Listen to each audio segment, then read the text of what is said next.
Hey there folks, welcome to Spectrum Pulse. We talk about music, movies, art, and culture, and this is going to be a bit of a different video because you will have seen all of these reviews before. That's right, this is my list, as in about 3 hours of my best reviews, as in my favorite albums that I covered in 2020, specifically in On the Pulse. Now, there's a few stipulations here. In terms of albums in which I've got full-length reviews, they are not captured in this. Overall, I am actually going to be making some more compilations later on. One of the worst albums that I reviewed in 2020, and one of some controversial reviews I put out in 2020, because believe me, I've got enough to fill both of these. So I think the overall question might come back to, alright, why are you doing this? This is basically a clip show. And to be fair, it is. But what I want to do here is maybe provide an easier way for folks to actually find out what I liked all in one place.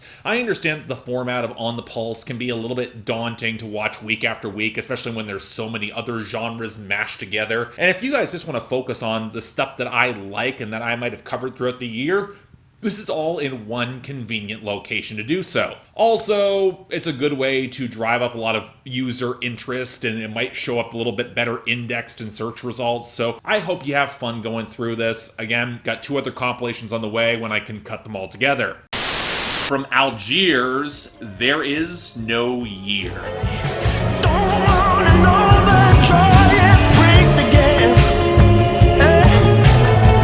Yes, the first project of the year I was really anticipating and really excited about. Algiers have delivered some of the most potent, genre-bending music in the last decade, and hooking up with Randall Dunn on production seemed like the sort of surefire slam dunk that would set things right, and, you know, I've wanted to praise this to high heaven since I first heard it, and I was convinced that the shift in sound would place for some greater dividends once I became accustomed to it, but it's only kind of completely clicked in isolated parts, and I don't think it's just one person's fault here either. Randall Dunn might have been responsible for lowering so many of the bass grooves so they're nowhere near as sinuous or thick, but he didn't choose to pick up at so many blocky programmed drum machines, an utterly baffling decision when you have Matt Tong at your disposal, and when you have a band that can get as anthemic as Algiers does. Stripping things back for a more spare, ominous, paranoid exercise in introspection and deconstruction can be fascinating conceptually, but is it playing to their strengths when the guitars and the synths don't pick up as much thunderous presence? And honestly, what's kind of exasperating is that on a thematic level, this project is as robust and solid as ever, with all the lyrics drawn from a poem called Misophonia by the frontman Franklin James Fisher. It's an album that drills into the deconstructive, anxious nightmare of seeing your artistic and political identity buckle and warp inwards when faced with the crushing reality of how much you can really change in a spiraling world, especially when racial discourse isn't infused into a lot of the conversation. It's not so much nihilistic, but a lot of gallows humor, and seeing this collapse impact everyone, but more so yourself, and then desperate to find some sort of core to claw out of this void. It's also the reason why Algiers' usual blunt language is so subtly devastating, universal to so many, but the slogans can start to ring hollow in the chill emptiness and isolation that comes with that helplessness against an implacable system. It's why a lot of these tones being used here can feel so off-kilter and frail at points. It matches that atmosphere. As such, There Is No Year is not the album to save you so much as a dive into a doom-adjacent existential nightmare that only gets better the deeper you tread until the band burns their way out, but the seething intensity of previous albums feels a little bit guttered here, and while that was intentional, I'm not sure it captures the same deeper emotional resonance. Still, you know what, for what they're doing, and the fact that Algiers still brings a base level of uniqueness and excellence,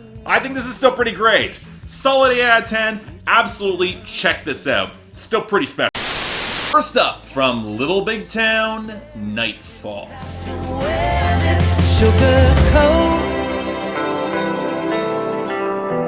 I have no idea why Nashville radio doesn't really promote Little Big Town. The harmonies tend to be organic and accessible. They've got a baseline level of quality without being real trend hoppers. They can comfortably cross over if necessary. Oh wait, they're a mixed gender band and this is Nashville radio. Never mind! I think it's just a goddamn shame because between The Breaker and this album, the group is putting out some of their most mature and melodically satisfying material to date. And you could argue that by taking a few tentative steps into dream country, Nightfall, it's even better. Yes, midway through the album, you got the two drinking songs that can feel clunky as all hell, especially with all the horns blaring across wine, beer, whiskey. But when the album slips into sweeter atmospherics with rounded acoustics and gentle keys and touches of pedal steel and strings where the vocals are centered properly, it finally highlights Little Big Town's burnished potency. Kind of ironic that on the album where they finally locked into more tones that they can call their own, that now they're actually referencing Fleetwood Mac outright. I appreciate that. Now, like with every mixed gender country band, I always ask why they don't utilize a little bit more distinctive interplay between the singers beyond the dreamy River of Stars, and really giving Philip Sweet only one lead when he knocks Forever and a Night out of the park. It's damn near criminal. But when you consider that this might be their most robust collection of love and relationship songs that they've ever had, leaning into the maturity that's always been a secret strength of a band that's now over 2 decades into their career,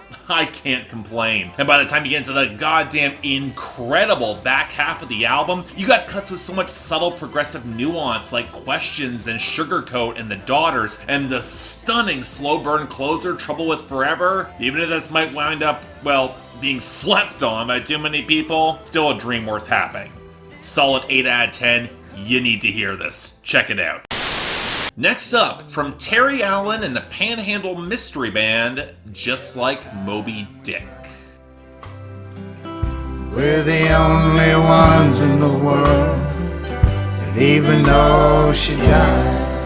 Describing an artist like Terry Allen to even your average indie country fan always seems like a bit of an exercise in futility, but okay, here we go. He's a Texas singer-songwriter, spoken word poet, and painter who came up in the mid to late 70s and has spent the ensuing decades writing intensely detailed albums deconstructing pretty much every trope associated with it in hilarious fashion. He's most well known for the classic albums Juarez and Lubbock on Everything, which the latter is an album that has to be experienced to be believed, and ever since then I put him in a similar category as James McMurtry. Very brilliant, cantankerous, revolutionary, worldly without being pretentious, and also powerfully empathetic the deeper you read between the lines. Now this is his first album of original material since 2013, not counting the Pedal Steel Four Corners compilation released last year, and while I'd love to say that this is the sort of album you should just check out because of its subtle offbeat brilliance in the poetry and the warm, colorful production rich with traditional twang, supple grooves, rich vocal harmonies, stunning fiddle and accordion, and even some weirder quirks to set off a more textured and unique vibe. That's all been true about the majority of Terry Allen's discography, and he still remains a bit of an acquired taste, especially as some of that 70s nihilism lingers, especially surrounding war and the art scene. City of the Vampires is exactly as heavy-handed as you think it might be once you figure out the metaphor, as is Little Puppet Thing. Now that said, even in his mid-70s, he hasn't lost a step as a songwriter, and there's a thematic richness that reveals more dimensions with every listen, amplified by the increased number of collaborators that he brought in this time around. And the metatext by their very presence, which we will get to, especially as you can tell that Terry Allen's mortality is weighing rather heavily on him in the thematic tangle of this album. Moby Dick might be the literary reference point, but it's more thematic in humanity's doomed last stands against death, contrasting the blazing hubris to face it alone on your own ego versus the acceptance and appreciation of those who will join together to laugh and love and sin along the way, where that collaborative metatext will then deepen the album in a very telling inversion of the color symbolism, where white will symbolize a yawning emptiness and black being the life hard lived, sins and all. It's how the greatest tragedy of the album comes with an old stripper's forgotten passing, where a man of reason like Houdini still finds himself wishing for more in the spiritual realm, and how the album ends with calamity all around, but having found a sense of inner peace, along with a slyly brilliant Meatloaf reference that I'm not gonna spoil. Now, I'm not the one to label any project a swan song. There are very few artists who can predict how they'll go out, but if Terry Allen has this, its quiet brilliance deserves so much credit. Extremely solid 8 out of 10.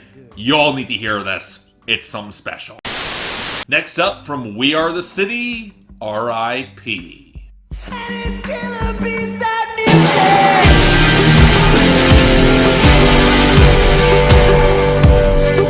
Okay, this is another weird one. Canadian experimental indie rock band, although I'd be more inclined to throw them into prog for their usage of weird electronica, off-key melodies, and peculiar structures and time signatures, where you're almost surprised how visceral some of these songs wind up being off of Kane McKenzie's reedy, shifting, but powerful voice. My most immediate observation going through their back catalog is that they should be a lot more boringly conventional than they are, given some of their pretty obvious influences. A lot of Bon Iver, Mew, a little Ramona Falls, and Ott, and the generally muted, almost calculated vibe and atmosphere, along with the abstract writing style in most of their songs, especially their fractured, abortive 2018 experiment At Night. But R.I.P. is a shift back to more immediate experimentation, and look, I would recommend this project simply for the opening track Killer B-side music, which is easily one of the best songs I've heard thus far this year, just in terms of sheer explosive, dynamic power, but it's also not really representative of the album as a whole, which dials into the warping, slightly off-kilter, jagged guitar bounce, the shuddering grooves, and the synth atmospherics that are their general purview. But it is a return to form for as fractured as it is, an album that's looking to contextualize grief at the loss of a close friend, where the band drills into the deconstructive therapy of both untangling the emotions, and yet in a twisted way immortalizing them in art, especially when you can tell that they shared a rather messy and complicated relationship, and their memories of this friend are not altogether pleasant. Now, this also exposes two flaws, the first being how much this album struggles to maintain a consistent tone and its sound whipping through returns to normalcy and some raw confessional snippets, which, yeah, it might be the reality, but also shows the second issue of how this passing eventually circles around our frontman's scattered angst,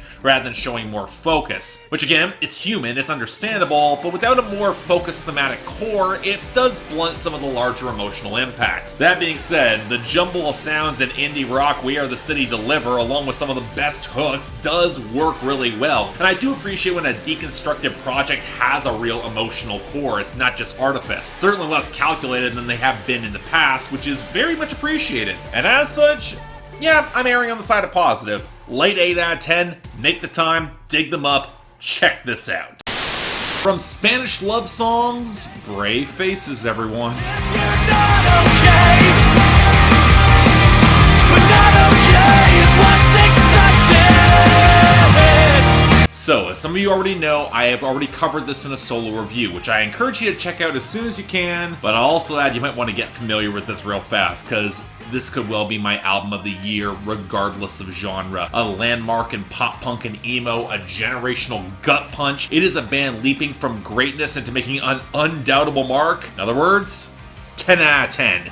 You'll want to hear this. But you know what, while I'm on the topic of albums that are fantastic and I reviewed outside of On the Pulse, from Destroyer, have we met? I like this. I'm on the lookout for anything that moves Crimson Tide. Now, this review's been out a little bit longer, probably should have shouted it out sooner, but I figured it deserved it all the same, as Dan Behar built on the icy synth tones and darker themes of the last album, Ken, for a more accessible, well, by modern Destroyer standards, album. It's also goddamn fantastic, but every other critic has already said this, just worth for a good reminder. Light 9 out of 10, highly recommended. From Dzo-Nga, Thunder in the Mountains.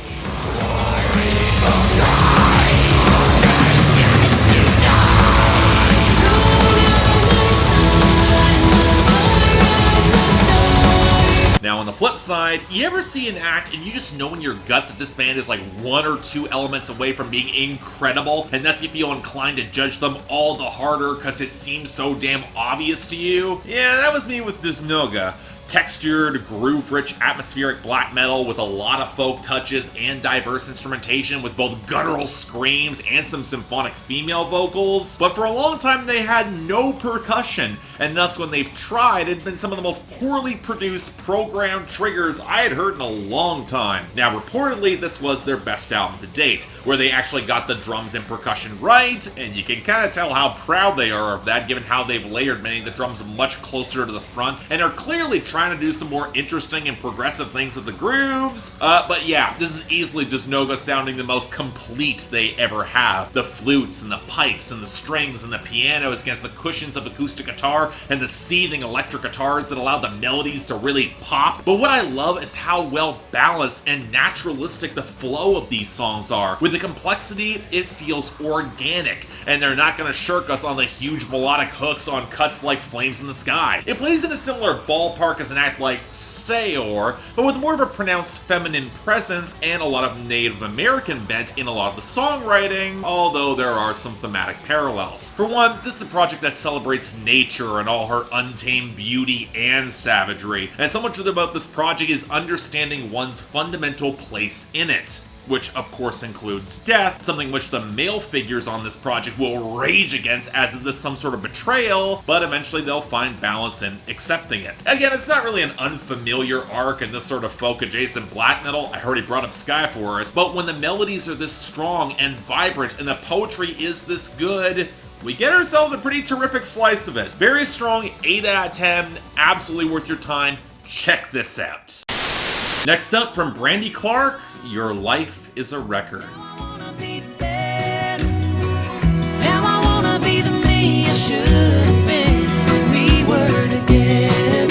Now on the flip side, if we're talking about artists who actually took 4 years to deliver excellence, we got a new album from Brandy Clark, one of the mainstream adjacent country singer-songwriters who has consistently made some fantastic albums. From the landmark 2013 debut 12 Stories, that's still not pressed on vinyl and it really should be, to 2016's Big Day in a Small Town. She tends to get bucketed into the indie country crowd because she's a fantastic writer and has never gotten radio support, but she actually is still on Warner, and like her last album, she's got Jay Joyce on production, although unlike the broader, viciously incisive scope of her previous album, she's dialing into more personal drama here after the breakup of a 15-year relationship, along with the sound picking up more strings and brass. It almost kind of reminds me a bit of that last Mike and the Moonpies album from last year, along with some of the spare, rickety acoustics that prove that Jay Joyce can be a subtler producer when he's built some familiarity with the artist, and he actually seems to care. That tells me a lot about what happened with that last Miranda Lambert album. Now that being said, there is an odd tension on this project between the broader, some of the flashier instrumentals, and Brandy Clark's style of writing and delivery. That's a lot more low-key and clever and pulling in some subtler emotive territory. Where a relationship that long falls apart, there's history and deeply rooted complications where nobody's fully in the right, and folks have changed over years and years, and Brandy Clark is introspective and detailed enough to really dig into that messy territory, especially when the lingering feelings are still complicated. And on the one hand, that can really work for some slightly more stately and mature instrumentals, so long as the groove's a little textured and unstable, or whenever Brandy Clark goes more acoustic or dream country, it's her comfort zone, she does it really well. But then there are moments that feel a little broad or kind of off message, the most jarring being the country soul cut Love is a Fire, and then a Randy Newman duet Bigger Boat, which might have a great hook, but is kind of feels too goofy to match with the rest of the tone. And while there is a part of me that kind of wishes a little bit more anger tempered the theatricality, Girl Next Door proved that Brandy Clark could knock that out of the park, she's still really emotive and subtle enough everywhere else to put together a lot of great songs. And yeah, you know what? This is still a winner. Solid 8 out of 10. If you're a fan of country, absolutely worth your time. Next up, from Jhene Aiko, Chilombo. Free time, you don't need no me time.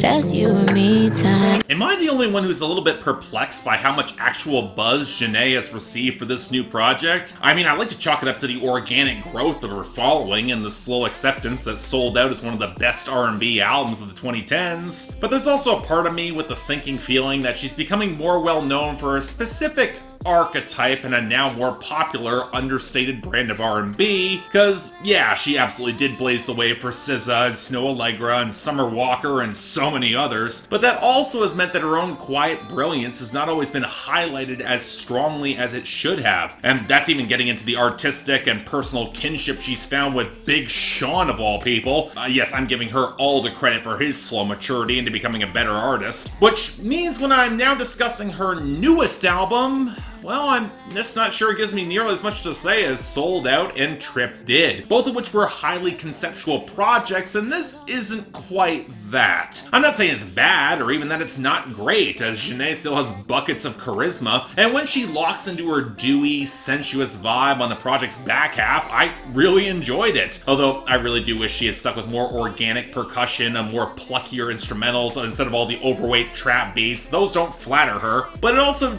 doesn't quite feel as layered and introspective as her previous albums, even if the arc of the love story might be very true. It started by tearing into this guy, and then the extended, messy arc of healing and reconciliation. Part of it is her frustrating inconsistency of getting the guest stars to work. It's always been an issue, but while Nas's verse on 10,000 Hours will likely make that one of my favorite songs of the year, and she even got quality work out of Future and Miguel together, remaking one of her old songs from 2011, but Big Sean, Ab-Soul, her, and John Legend, they just sound a little out of pocket on their parts. But part of it is also how the album doesn't exactly maintain a lot of momentum on the back half, which is a vibe I love, but can feel a little drawn out like Trip if you can't click in with a more hopeful or optimistic Jhene. But even then, by the end, you can kind of tell she's second-guessing even the right decisions, which is exactly the sort of sober maturity that Jhene always sneaks into the background. So it might not be perfect, but it's beautiful now. In other words, it's an 8 out of 10 for me. Great stuff. Next up from Caitlyn Smith, Supernova. I'm gonna be alright.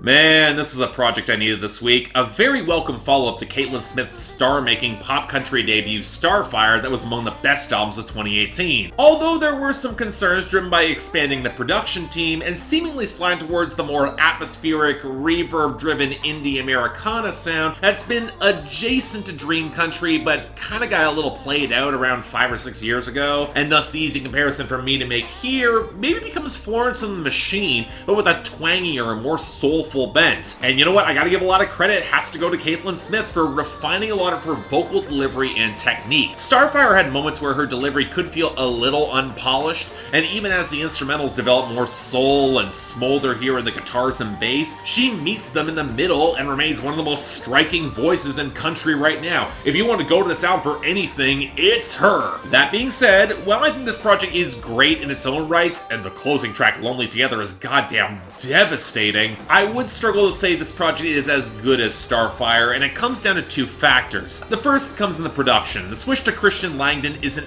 bad per se, but you can tell certain instrumentals aren't quite as refined or lush or diverse, and there are moments where the mix feels a little bit blown out in comparison with the cuts produced by Paul Moa. The larger problem, though, I would attribute to the writing. Namely, the songs fall into two categories: love songs that fall hard and break apart harder, and the smoldering, I just can't get over you, I want to move on songs that tend to be a little more interesting. But if you're looking for the more diverse storytelling and emotional complexity that characterize Starfire's deeper cuts and most potent moments that wound up among my favorite songs of 2018, you're not really getting them as consistently. Now still, I would argue this is a pretty great project, and it absolutely works for the current time, so let me just say that. Late 8 out of 10, check it out, it's worth hearing. Next up, from Niall Horan, Heartbreak Weather. You don't break them, but it hurts so bad the way you bend me. So I want to say right now that Flicker was the sort of project that really caught me off guard in 2017. I had zero expectations that it'd be good at all, let alone a great solo pop debut that put Niall head and shoulders among not just One Direction, but the majority of mainstream pop. Yes, the influences and especially the Fleetwood Mac worship were obvious and blatant, but married to some really strong songs underneath, and the project has held up for me. And thus going for a more expanded sound in his sophomore album, I had expectations this time around, especially with Nice to Meet Ya being the underappreciated powerhouse that it was, and Heartbreak Weather is just as good as Flicker, if not better. For one, it's a more varied and explicitly modern project. The rock-solid compositions, they could get a little bit sleepy on the back half of Flicker, and the balance in terms of tone and tempo across this album is way more consistent, spacing out the ballads with the more upbeat or anthemic moments, especially with those coursing bass grooves that balance out some of the heavier percussion. And while you can tell there are glances at Ed Sheeran and Shawn Mendes's templates in the production and cadence courtesy of the Teddy Geiger and Tobias Jesso Jr. co-writes, maybe even a little bit of the 1975 as well as circa 2016, Niall, he'll actually get a little bit rougher and louder than all of them, which can have some mixed results with some blown out mixing around the vocals, but it's a minor gripe, especially when his hooks will place him in a different ballpark. But what elevates Niall further is something that's very different in modern pop these days, especially from male artists: emotional honesty that still feels grounded in mature confidence. I mean, that swagger can feel kind of old-fashioned, but when you consider how many of these songs circle around the uncertain, questioning moments beginning a relationship, either starting fresh or more commonly from an ex where there's still some messy feelings, there is modern framing and context, and it's really refreshing. And while you would think 14 songs of this would start to get a bit repetitive, Niall is surprisingly solid at keeping the emotional through line consistent but varied. From the nervous butterflies that comes with something new and exciting, to the sweeping moments of pure ego that he can actually sell. Although it really locks in when we get the conflicted frustration trying to move on, and yet by the end of the album, the big swing to try to recover that old relationship that even he knows won't work, and inevitably pushes him back on the road again to keep on trying. So it winds up being a bit of a tempestuous album, but it's a great pop rock album all the same. No sophomore slump here, strong 8 out of 10. You guys are gonna discount this? Don't. Check this out. From R.A.P Ferreira, Purple Moonlight Pages.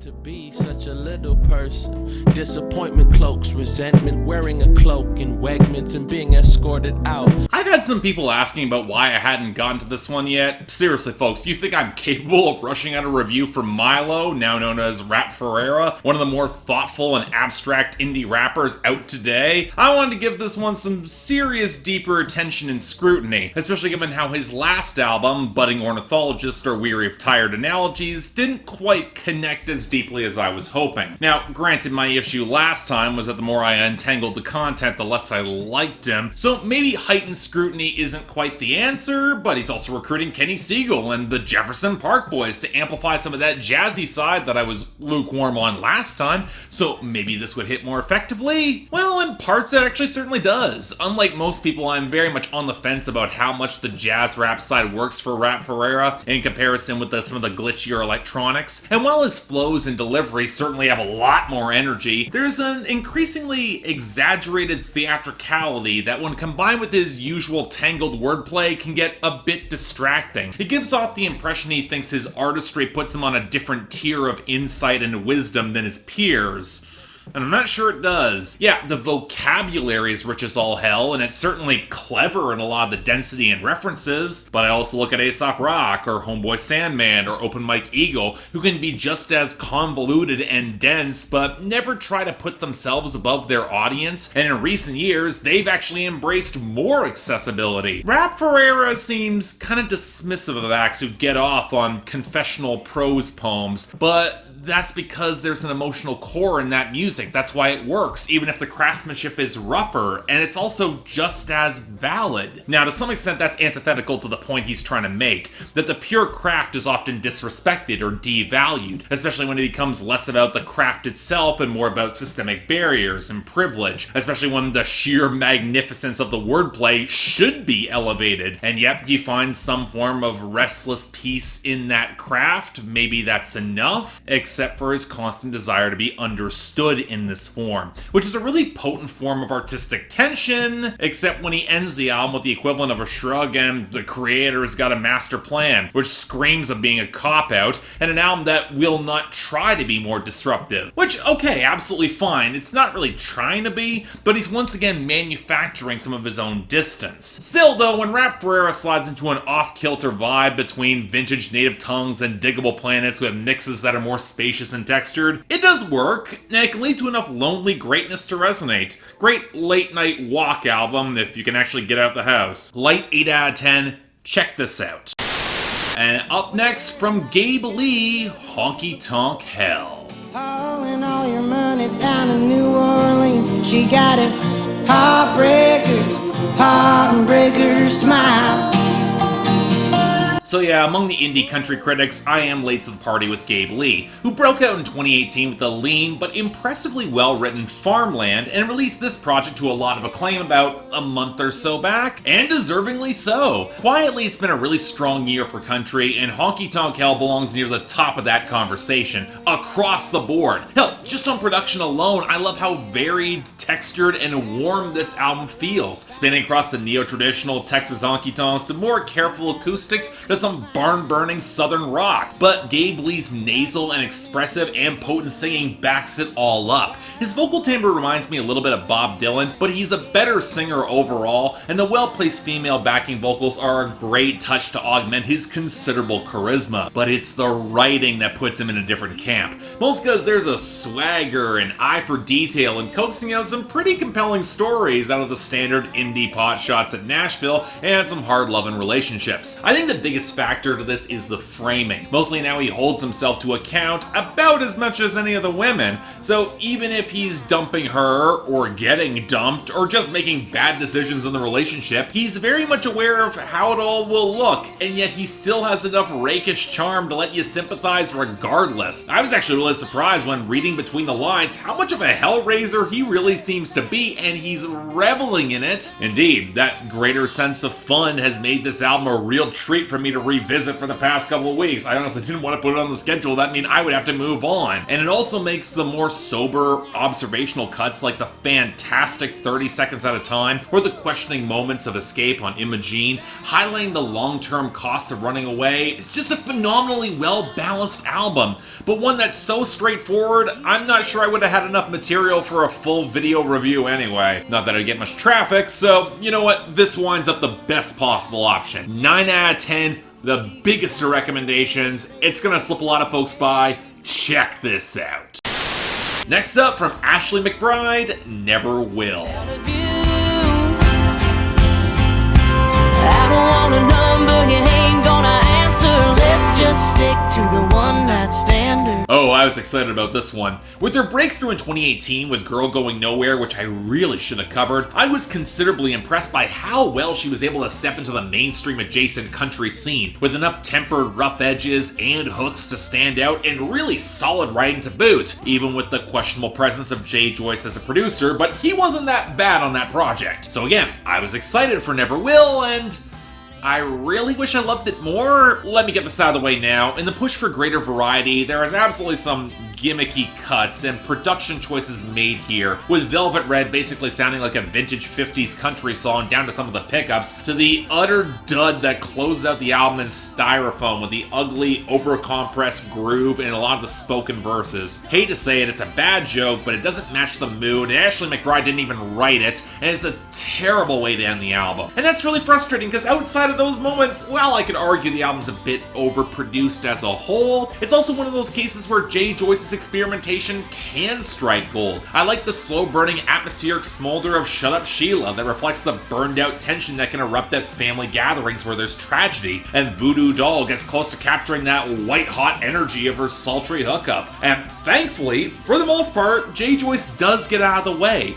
lending a lot of warmth and focus to the pickups for Ashley McBryde's terrific voice and eye for detail in her storytelling, most of which comes in a lot of regretful ballads and a slow-burn smolder that indicates just how close she is to sliding off the rails and into some dangerous territory that she might regret, which makes her dogged country rock moments like the title track hit with a lot of real punch. There's a tenacity to this album. So at the end, I'm just kind of a bit torn. The high points like One Night Standard, Sparrow, Stone, the title track, they're excellent. But the album doesn't quite feel as consistently sharp as Girl Going Nowhere, and there are some real low points this time around, but you know what, erring on the side of positive? Extremely light 8 out of 10, but absolutely worth your time. Great stuff. From Fiona Apple, Fetch the Bolt Cutters.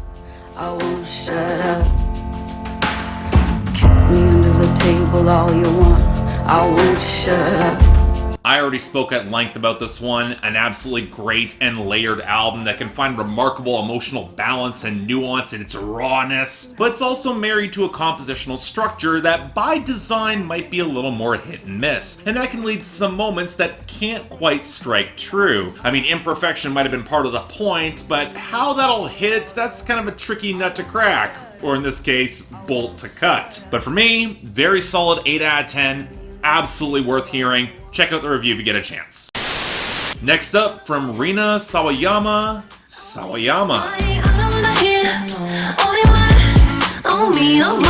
I really should have been on the Rina Sawayama train years ago, which can kind of be weird for someone to say about a relatively underground artist who only released a small EP back in 2017. But that EP was genuinely great, taking a flagrantly retro late 90s, early 2000s pop R&B sound and then fusing it with rock elements and lyrics that were ridiculously sharp and incisive. So after covering one of her songs on IGTV a couple weeks back, I'm at Spectrum Pulse FO semi-regularly there, I was actually pretty damn excited for this, and it was worth it. Folks, this was everything I was hoping from that Poppy album from earlier this year that it would be. A vibrant and colorful balance between pop, R&B, rock, and splashy metal textures that might have their most obvious reference point around the turn of the millennium, maybe early 2000s, but to me feels much more rooted in modern J-pop and J-rock, especially with some of the splashier synth work and the determination to drill into a huge crowd-pleasing hook on songs like Paradise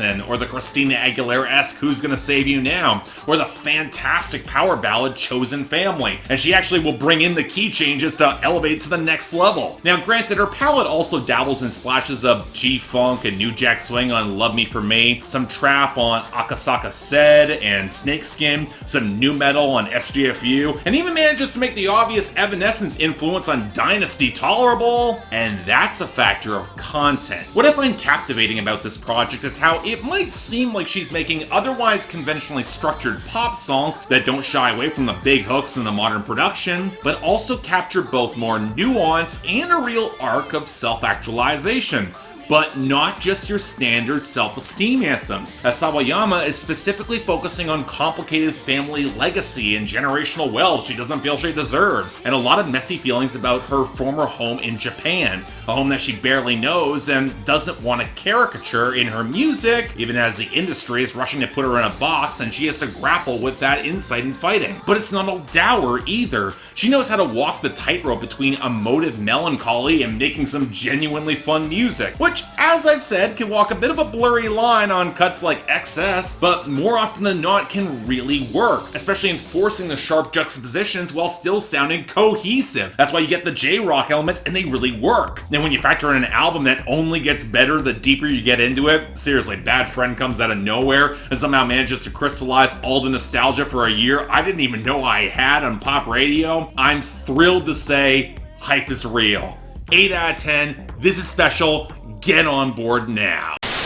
Next up, the self-titled album from ShrapKnel. When the Harlem boys quiet 10 pace, make haste for that $3 pistol whip. On the Monopoly with the one and only mixer flick. You know, whenever I start complaining that I haven't heard enough good hip-hop in the course of a year, someone just needs to kick me and remind me that there's just more I just haven't heard that's right under my damn nose. Case in point, ShrapKnel, a collaboration between Prem Rock and Curly Castro and put out through Backwoods Studios. If you've been listening to underground hip-hop, you probably recognize at least one of those names. For me, it was Curly Castro, who I knew from Arm & Hammer and Uncommon NASA projects, which, when you factor in Elucid on production for the majority of this album, that should give you a rough idea of this sound. It should also give you an idea of how great it is. It's grimy, distorted, with clattering percussion and discordant guitars and keys that always seem constantly on the cusp of falling apart, and the ominous atmosphere, it's damn near omnipresent as Curly Castro and Prem Rock go bar for bar, the former a little more nasal, animated, and immediate, the latter are a little more gruff, but subtly imposing. It's a really good balance, and when you want to stack up bar after bar full of comic book, movie, sports, and underground hip-hop references, full of braggadocious flair with more hooks than you would otherwise expect in this subgenre, juxtaposed with some retrospective moments to childhood on cuts like 86 to 96 probably, that grounds a lot of the points of references both good and ill, it makes for a really well-paced, layered, but potent as hell listen. And for establishing our two MCs with well-placed guest stars and the occasional political potshot that was very welcome, this is a really potent starting point for me, but I do think there were opportunities for a little bit more diversity in the content, or the feel that individual cuts built up to more. It's one reason why I like Beset as a moment of post-breakup brooding, or Estranged Fruit with Billy Woods and highlighting different brands of bitter isolation. In a way, the album does kind of live up to its title. Fractured, cutting, wild, strewn amidst the ruins and more dangerous than you would realize, but almost implying a greater whole rather than comprising it directly. And I will say, if you've listened to a lot of underground hip-hop, a lot of this will absolutely feel familiar, and I wouldn't precisely call it groundbreaking, at least for me. But you know what? In a year that's short of great hip-hop thus far, it fits the bill really well. Light 8 out of 10, you should all hear this. And finally, from Quelle Chris and Chris Keys, Innocent Country 2.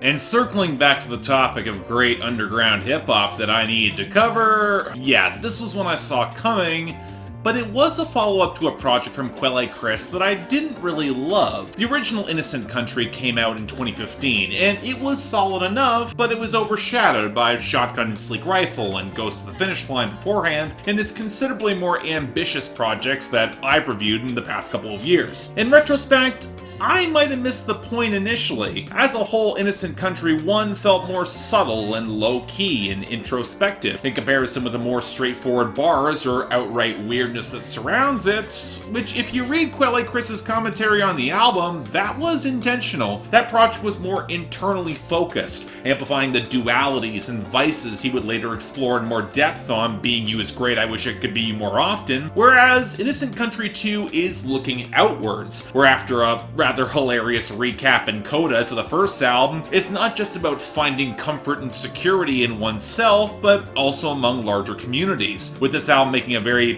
pointed turn towards black communities specifically about midway through, which isn't unfamiliar given his past couple projects, but the more meditative focus as a whole, it reminded me a lot more of Solange's A Seat at the Table, which places me, again on the outside looking in, which is not a detraction to this album, but kind of interesting given how in terms of language and structure, I'd argue it's easily one of his most accessible albums in recent years. What I have noticed though is that for as much as he highlights black excellence, he's canny enough to coax it through songs that'll both question the systems that put forward that aspiration and will highlight those who play into those systems for more validation for themselves, which can leave a bit of a hollow experience, but he also doesn't excuse himself, and he's so damn playful and funny in how he frames this introspection that it never feels accusatory or preachy, which might be the best way to go, especially when he's so self-aware keenly about his struggles and humanity. And when you match it with production from Chris Keys that is this warm and textured and jazzy, but in a way that naturally complements Quelle Chris's slightly odd flow and his pretty stacked repertoire of guests, the big standouts for me being Homeboy Sandman, Earl Sweatshirt, and Denmark Vesey of all people dropping one of his best verses in recent memory, it's just an extremely easy album to sink into and really savor the little details. This album rewards a lot of patience. You will find more layers here. But at the same time, like most Quelle Chris projects, it does run a little long, and the mid-tempo pace and fewer immediate hooks mean that if you're not actively engaged, it might slide into the background a bit. I will say it's probably Quelle Chris's most consistent album in a long time, but that can be a bit of a mixed blessing without a lot of standout moments that are more immediate. I'd argue they're still there, but they're a bit more subtle. Again, this rewards patience. But like most Quelle Chris albums in recent years, the more listens I gave, the more this grew on me. So while I think it's pretty great now, give it 8 or so months in the summer where I'm sure this is going to play wonderfully, I can see this being among the best of the year. As of now, though, solid 8 out of 10. I have needed hip-hop like this in 2020 just to chill out and vibe to and get me to really think, and you all need to hear it. Something special. Next up from American Aquarium, Lamentations. It's all I can do most just to keep it between the lines. Well, it's about time I got to this group at length. For those of you who don't know, American Aquarium is a long-running alternative country band, except at this point they're more the name of a rotating cast of bandmates around the singer-songwriter BJ Barham. They started breaking out in the late 2000s before nearly self-destructing, with the expectation 2012's Jason Isbell's produced Burn, Flicker, Die was going to be their last album, and yet it garnered them enough critical acclaim and popularity to keep on producing work to even more popular attention. And yet I would struggle to say they're among my favorites in indie country, mostly because of some broad inconsistencies across the board, and the band not really always playing to their strengths, both in the embrace of more elaborate studio arrangements, and writing that can go for some broad platitudes and just not hit as powerfully as it should, mostly because Barham's greatest strength is his confessional, unflinching self-awareness and honesty about his failures. I'm almost reminded a little of a proto-Rustin Kelly of the late 2000s work, but let's be real, Kelly would never make albums as uncomfortably detailed and questionable as 2008's post-breakup The Bible in the Bottle, or my personal favorite, 2009's Dances for the Lonely. And that's worth noting because this album, Lamentations, seems to be trying to hit both the politically charged anthemic moments and the more confessional patches. Very reminiscent of some of Jason Isbell's recent work and expanding on territory from their last album, Things Change. Now, granted, they've done so by also trying to split the difference from the more straightforward, ramshackle country that's always been their strongest suit,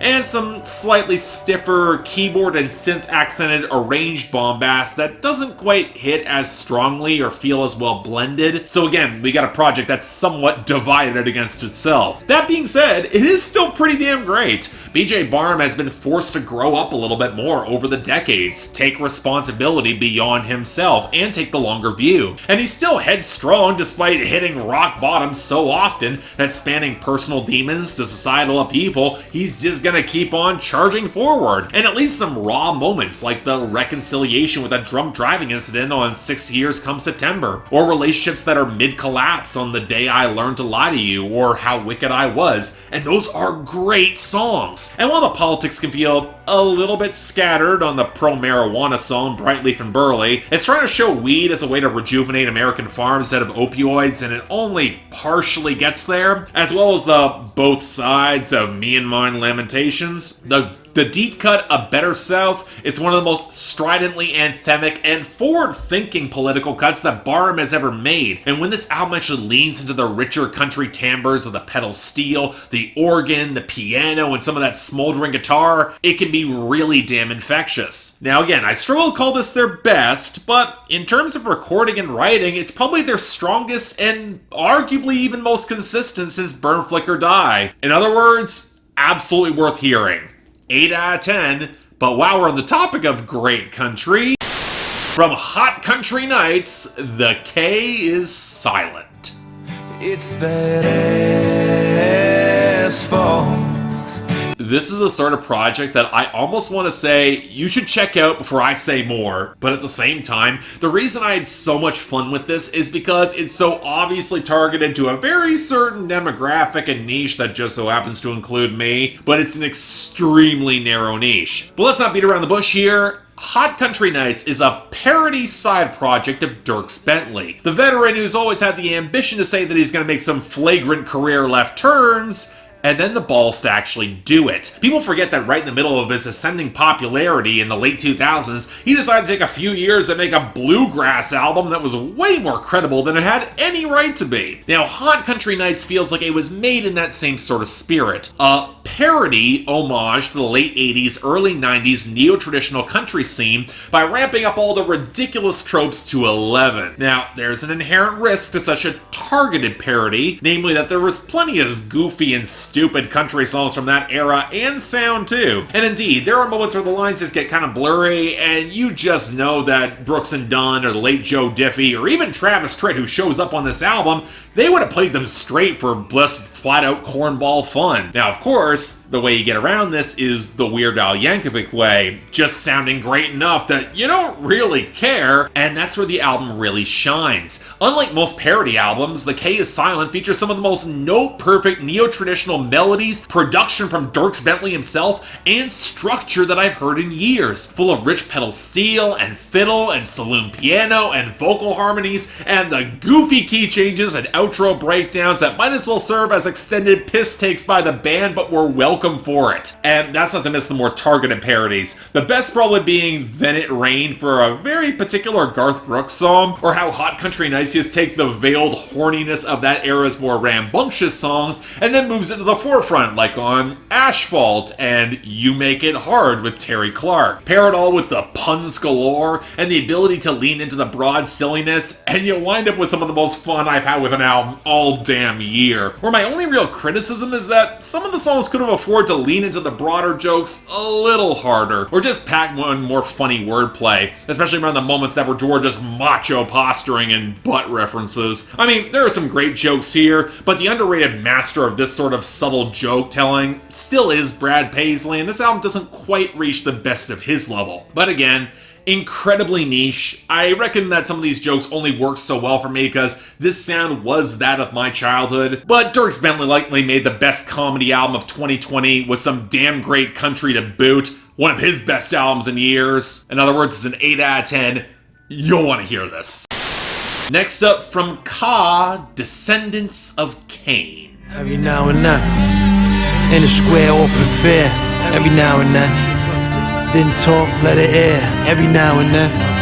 I'm still kind of kicking myself for not covering Ka's last project in 2018 as Hermit and the Recluse called Orpheus vs. the Sirens. A pretty low-key but genuinely great album that, following into this project, is showing a fascinating stylistic lane, exploring and contextualizing some hard-edged gangsta storytelling opposite classical history. I mean, you got samurai, Greco-Roman myth, and on this project, Ka gets outright biblical both in his choice of samples and his hard-bitten parallels, this time highlighting a descendant of Cain who must sin to survive in a hard and brutally unequal world. But Ka also has the wisdom to see not just police corruption, but the flaws among his OGs who couldn't break the cycle, or it might just be a grim reality of his past, but far from where he wants to be. When the summers are this bloody, he just wishes they were shorter. And the biblical parallels are an apt fit, not just for how unforgiving some of the Old Testament stories can be, but about how vocational Ka seems to treat his art and his hustle in his serious-minded pursuit of higher-minded goals, but also aware that he's done through the same sort of street-level storytelling in reality that serves as a very harsh juxtaposition to the literature he's sampling, referencing, and quoting. And there is an irony in how he says he's not that creative in telling those street-level stories, have to intensify their reality, half because there are some who will see his repeat of classical literature, dusty samples, touching horns, and ominous guitars, the slow flow, and limited percussion is kind of formulaic for him, and yet half because with nearly every single line there's a double meaning or interweaving metaphor. The pen game is so sharp, where the flow has to be slower to absorb and meditate on every point. And just when you think it's starting to get stale, even though it is pretty short, or at the very least kind of monastic to the point of emotionlessness, although the tension and restrained emotion in his delivery and writing definitely comes through with repeated listens, but then we get the closing track as an ode to his wife, his mother, and his late friend, and it recenters a lot of that human element, why he's doing all of this. Now, like a lot of Ka projects, it does feel a bit niche. It's slow, meditative, short on hooks. There are a few points where it can start to feel a bit repetitive, and as someone who knows way too much about the Bible, I think there was more he probably could have tapped, especially in highlighting some of the moralistic hypocrisy. But like with his past couple albums, there's little else that fits this mold so well, and thus it absolutely rewards a lot of repeated listens. So yeah, light 8 out of 10, absolutely recommended. You're not going to hear much else like this. From Perfume Genius, Set My Heart on Fire Immediately. I pray and wait, I cross out his name on the page. How much of this washes away? Oh, I was looking forward to this one. So much so that I wound up making an entire separate video exploring my lengthy thoughts on it. Again, I will say it doesn't quite hit the glorious highs of 2017's No Shape. There's some stylistic experimentation on that album that this can't quite touch, but I like the promise explored by Mike Hadrius' more outward-looking songwriting and contentedness that led to one of his most cohesive and frankly enjoyable projects to date. 9 out of 10, the highest of my recommendations. Folks, something beautiful, you ought to hear it. Next up from Jason Isbell and the 400 Units, Reunions. Holding on chair, witches ring around the moon, better get home soon. And on the topic of albums that I was so excited to hear and take in, I also did a separate review for this as well. A strikingly potent, unstable, alternative country project that is getting hit for being too political in a charged way, because apparently empathy is political now, who knew? Whatever, this is some stellar alternative country from one of the best singer-songwriters of the past decade. Light 9 out of 10, again, highest of my recommendations. You gotta hear this. From True Body, Heavenly Rhythms for the Uninitiated.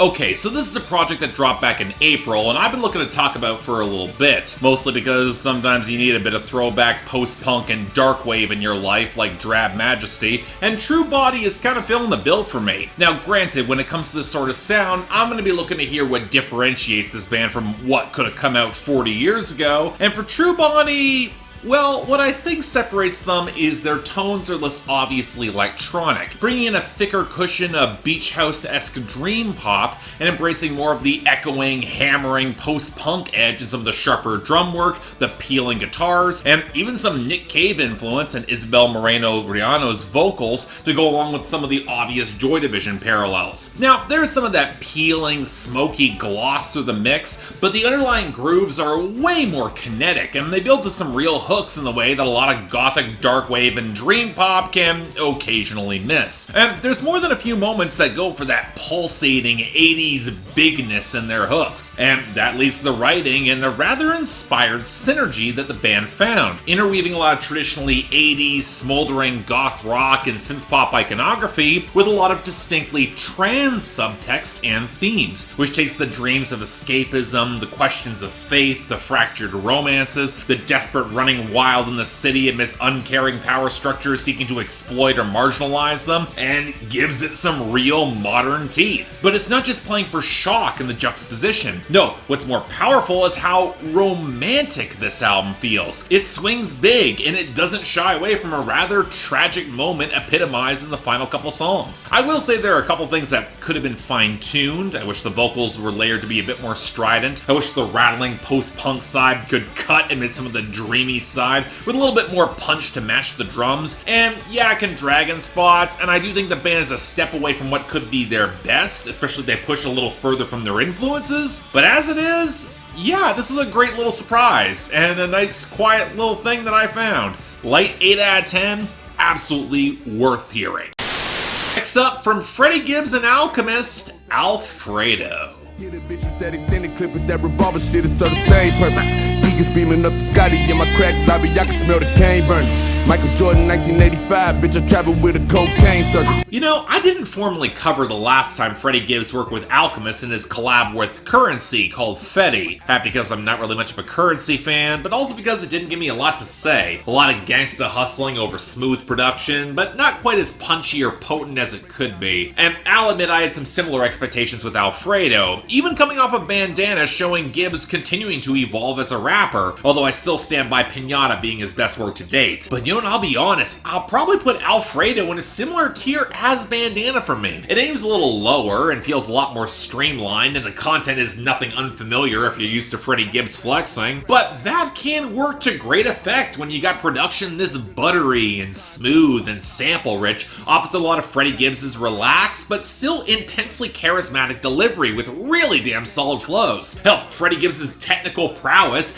it's the one big reason I'm a lot more accommodating of his luxury rap moments than a lot of others. He makes it sound so damn chill but well structured, it's hard to dismiss or dislike. Now, I wouldn't quite say it's Gibbs' best when it comes to storytelling per se, and you do have to go digging for the more introspective moments like the toil that a gangsta life will take, the two biggest factor as to why Pinata remains his best. And on a purely aesthetic level in some of his poetry, some of the smoothness can feel a bit compromised when he's rhyming words or phrases with themselves. It's nitpicking, but it got a bit distracting. That being said, Alchemist put on a clinic with the production blending and the grooves that are so robust, and the guest performances from everyone else did add some differentiation and dimension to the content, especially with Tyler the Creator delivering a lighter focus, and he's just on a roll with guest performances in recent memory, and Conway the Machine focusing more on his struggles as a family man. And when Gibbs does get a little more serious, his alarmingly timely verse on Scotty Beam, the utterly vicious darkness of Frank Lucas along with Benny the Butcher, his come-up reminiscence on Something to Rap About, and especially the more sober reminiscence behind the guitar sample on Skinny Shug, he delivers exactly what I want to hear out of this side of gangster rap, and it's really well balanced. So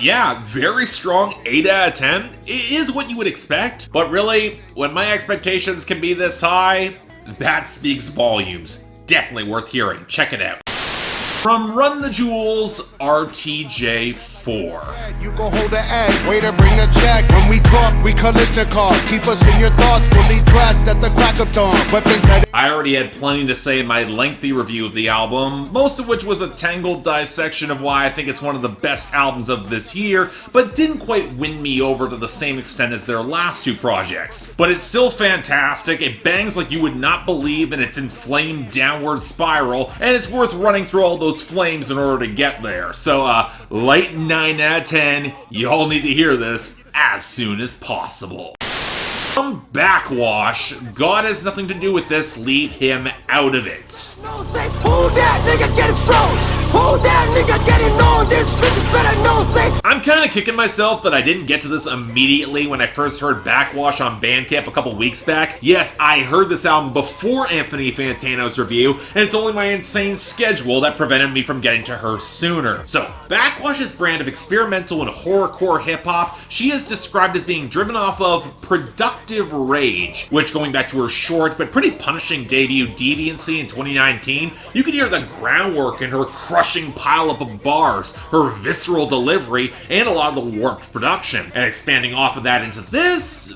yeah, pretty great. Part of my appreciation of this comes in taking the blown out, bass heavy, and trap inflected bangers and giving them a haunted, visceral edge and a real sense of deeper humanity. She's confronting a church and societal structure that would cast her aside. So when balancing out self-hate and depression, she's embracing the black magic that's stigmatized both for its heady, addictive elixir, but also as a cry for protest. And not only does that feel rooted in an expansive but unstable sense of real danger, there's a core of longing to be better and to be accepted. She's the black trans sheep of her family, but she still cares about them, which adds a lot of subtle dimensionality, especially in the project's back half. But then there's still the gut-wrenching horror that comes with the song like Into the Void, and she can make that just as workable. And while I always have some trepidation surrounding the horrorcore as a genre label, I talked about this in my clipping review last year, it not just fits the aesthetic, but in the themes here as well, where Backwash goes through the sample choices like on Black Sheep, how traditionally black or pagan culture was being branded as demonic by such a church. And this becomes as much about reclaiming cultural identity as it is self-identity. Oh, and also it's got a core melody, great hooks, and it would bang like you would not believe. I'll say it again. Now, I do think there are places where she can go from here. It's still very short. I'd love to see some of these songs developed with some thicker atmosphere and poetry that could be a bit more robust, but it's absolutely the right step, and Backwash has made herself a force to be reckoned with. 8 out of 10, y'all need to hear this. And finally, from Armand Hammer, Shrines. Rare earths. Every rap they wonder will this column work.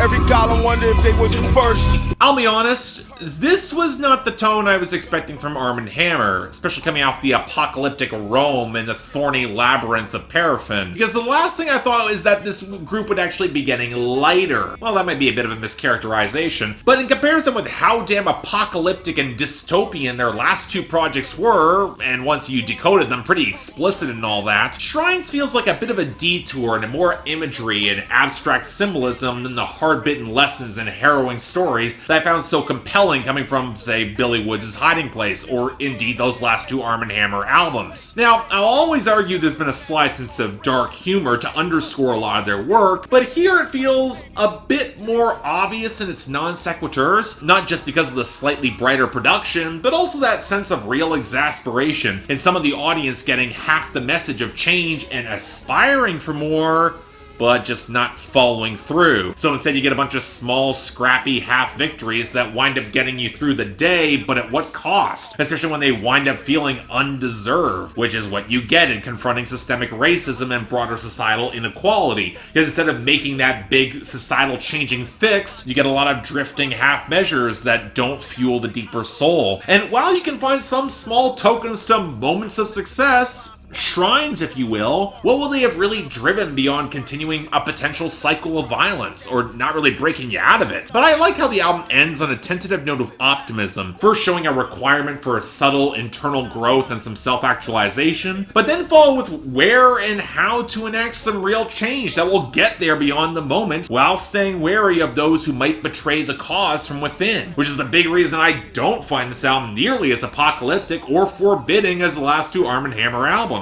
But by the same standard, it's also more diffuse, and without that gripping intensity, it's a little easier to lose track or get lost in the narrative, partially because where Billy Woods is slowly exposing more humanity, Elusive seems to be still dwelling in a lot of abstraction outside of his excellent final verse on Ramses 2, but also especially when the guest stars don't really show up to the same degree, which I did feel was the case for Quelle Chris, R.A.P, Ferreira, and Earl Sweatshirt. Not the case for Fielded though, she sounded amazing. And on a similar note, I wouldn't quite say that's as melodically gripping. I mean, the production's still textured and fractured and sample-rich, but I like to think some of the brighter moments would come with a bit of a stronger tune or a groove, or dare I say even a hook. But it can feel a little bit distracting with how much the fidelity shifts from song to song, from some of the cleanest tones the duo has ever touched in years, to the unstable, choppy murk that's been their standby. And I'll admit I probably found more to like in the latter category, if only because it matches some of the wordplay a bit better, from the fractured melody off the dusty but heavy percussion of Pommel Horse and Slewfoot, to the snarled growl off the guitar off the clanking percussion and cloud of cymbals on Leopards, to the slight keyboard flutters on Ramses 2,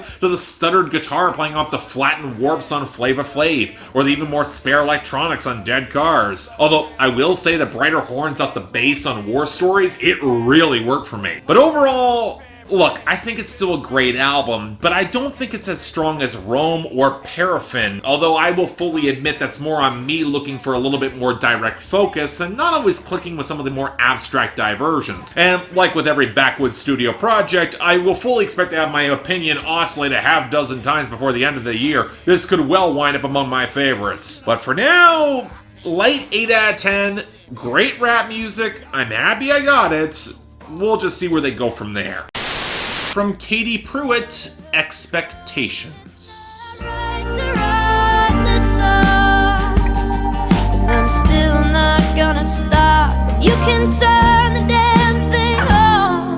So full disclosure, I only included this on my schedule because I got a few helpful Twitter recommendations and I had to drop some metal albums from my schedule last minute because of less than helpful politics. And it turns out the antidote to getting rid of some recommended mediocre NSBM is some great lesbian dream country. And I mean that a lot more than you might think. The themes of Katie Pruitt's storytelling, they aren't subtle in making raw, confessional love songs for girls and then juxtaposing them with a Catholic high school environment deep in the American South, which allows for her to draw upon some rich chamber pop touches to accentuate a lot of the romance, all these spacious, reverb-touched dream country tones, while in contrast with her slightly rougher vocal style. She reminds me a fair bit of a younger, slightly less controlled Caitlyn Smith, with a bit of faint touches of Fleetwood Mac, and that means she probably could use a more robust vocal arrangement as a whole, especially when songs like Grace Has a Gun go bigger, but for right now, her girlishness is an asset, especially when it comes to some of those high school scenes of Normal, and especially the heartbreaking Georgia. And while country has become,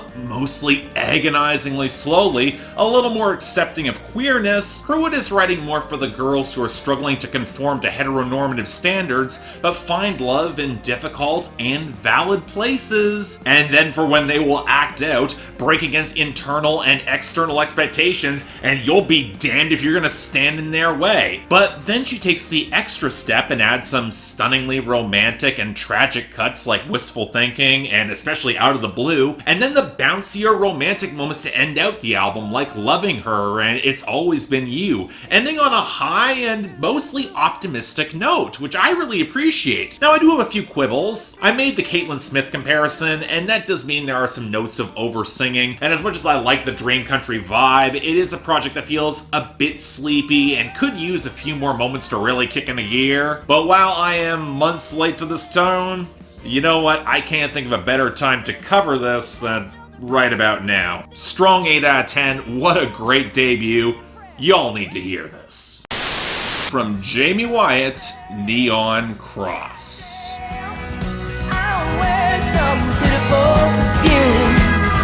Dark glasses, gold digger, jukeboxes, and alligator shoes. If any of you are surprised that it's taken me this long to actually cover this, look, I got a stipulation that artists need to publish their lyrics online in some sort of accessible form for me to cover them, and for some ungodly reason, Jamie Wyatt just didn't get around to it. So one of my patrons literally transcribed the entire album so I'd have a reason to cover this, for which, yeah, that's awesome. Thank you so much, because this album is really damn good. It's easy to note how much this project feels like an expansion of what was starting to coalesce on 2017's Felony Blues. Shooter Jennings' production is warmer and richer. There's a much greater focus on pedal steel, touches of fiddle and saloon piano, a lot of great traditional country texture in the compositions. That's a great compliment to Wyatt's ragged but powerful voice. And she's got the firepower and multifaceted swagger to make these songs feel like so much bigger than what they might seem in the text. A lot of burned out relationship moments, hard living on the road, relapses that she's sure will keep her out of heaven, or at the very least good company, and she leads into all the desperate drama of it all really effectively. And the album shines in the moments where she knows herself and she can showcase the sort of defiance that dares you to challenge her emotive storytelling while still showing real vulnerability, which enables some stakes. Her embrace of queerness is more subtext than text, but the intensity kind of reminds me a bit of Perfume Genius in a really good way, even if it all places her in a bit of a harrowing position. That's why the acceptance behind Sweet Mess, Mercy, and By Your Side are so potent, even if the latter seems to have some veiled subtext about recurring substance abuse. And the title track, Neon Cross, can join Stone Hotel among her absolute barn burners. And I'd probably throw the scuzzier Rattlesnake Girl in there too. That being said, I'm not sure I would say this is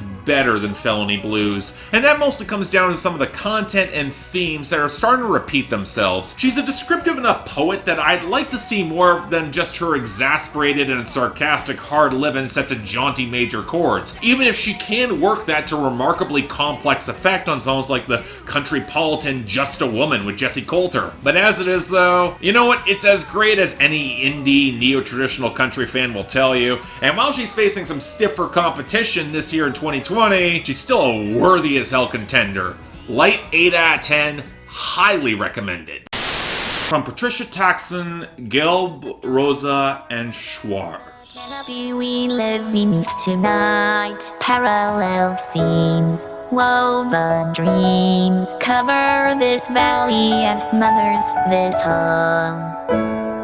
I already discussed this triple album at length in its own video. It's some of the most dense and complex electronic music you will hear in 2020, but wound up pretty damn rewarding as a whole. Not really an easy jump-on point for her work, but if you're up for some wondrously layered, remarkably affecting, and a very unique listen, this has it in spades. 8 out of 10, absolutely worth all your attention. Next up from Special Interest, The Passion Of.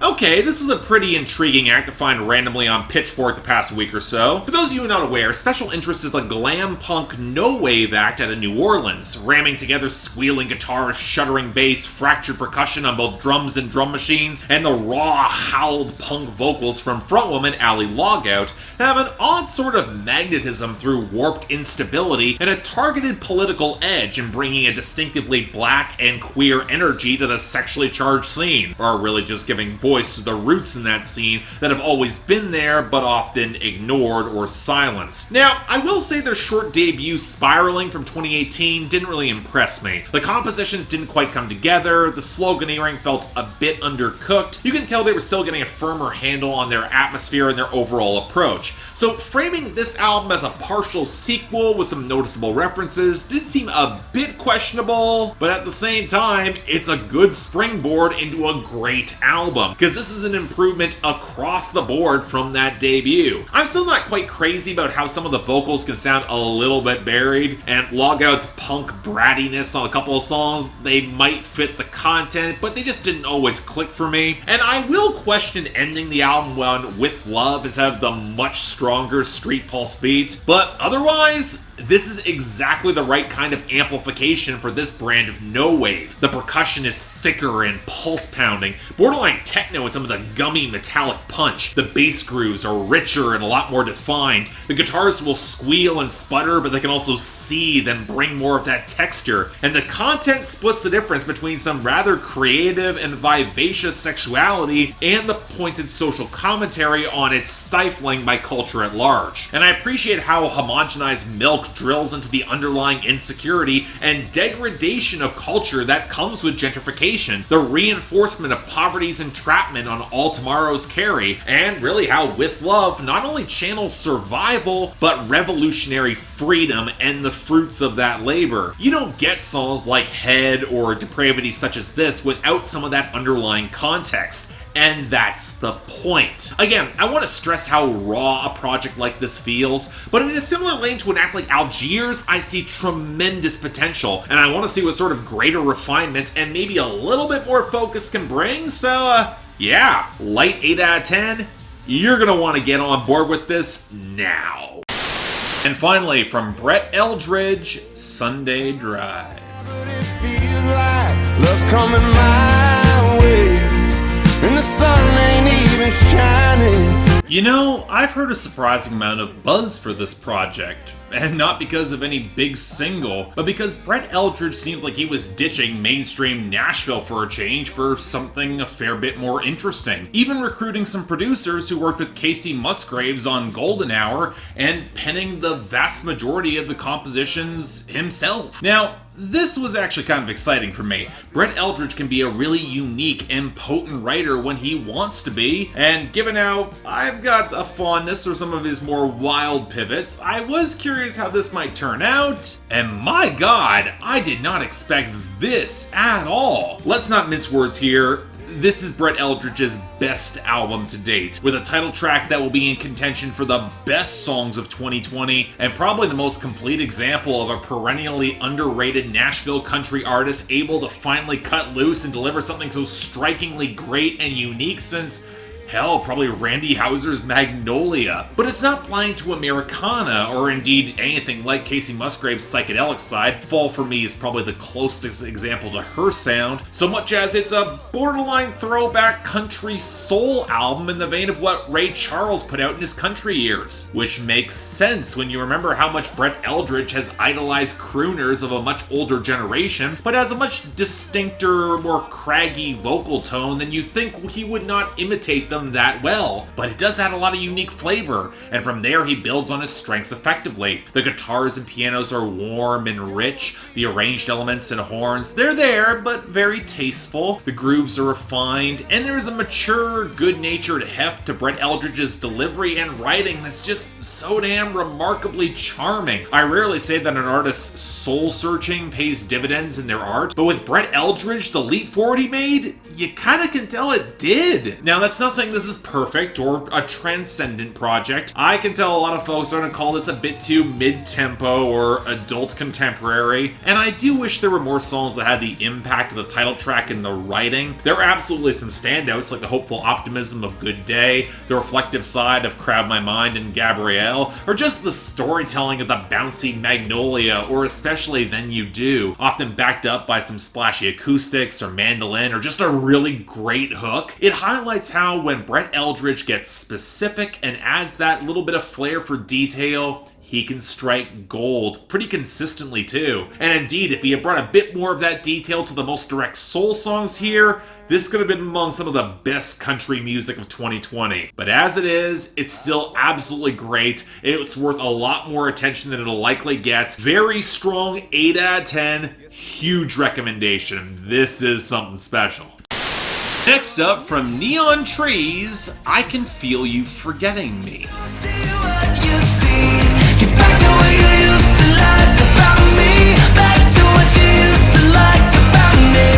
And on the topic of pop rock that's flagrantly imitating the 1975 and maybe even doing it better than they did, okay, look.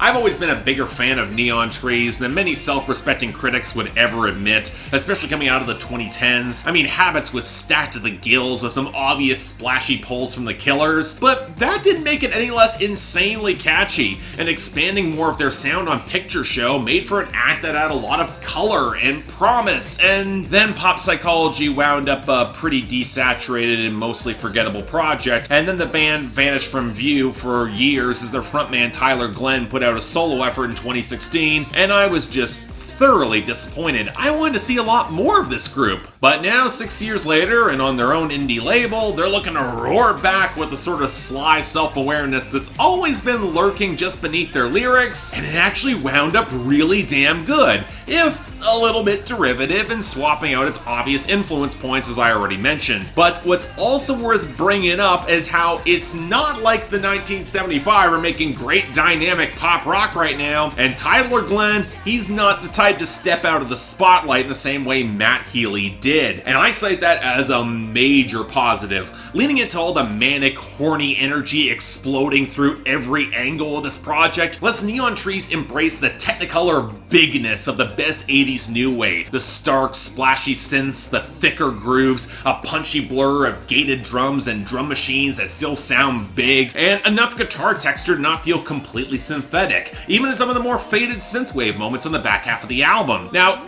granted, once you get past some of the truly killer hooks that are front-loaded on this project, all that flash can start to lose some of the punch, which would be where I would go to the content, and here's where I'll actually give Tyler Glenn a lot of credit. In grounding the majority of these songs in what he calls modern ghosting culture, he's not afraid to frame most of these songs as a little bit too desperate, a little too reckless in all their clingy desire for a connection or a hookup, where absolutely none of it's healthy. He knows it, but he's embracing the flailing melodrama of it all. Hell, I almost appreciate how much Tyler Glenn will try to live within the frustration of this particular modern love with all the willful deflection of the world rather than ranting about how social media and technology is bad. And there's a wild charm to all that. Honestly, the album was so much fun and such an unexpected treat that I'm honestly a bit surprised how much I liked it. And thus, you know what? Extremely light 8 out of 10. This was the Neon Trees return I'm so happy we finally got. It does pretty much what you want it to.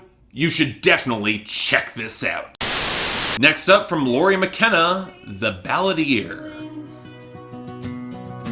Tugging on a dress tune in her strings, all the whiskey faded cigarette blown dreams.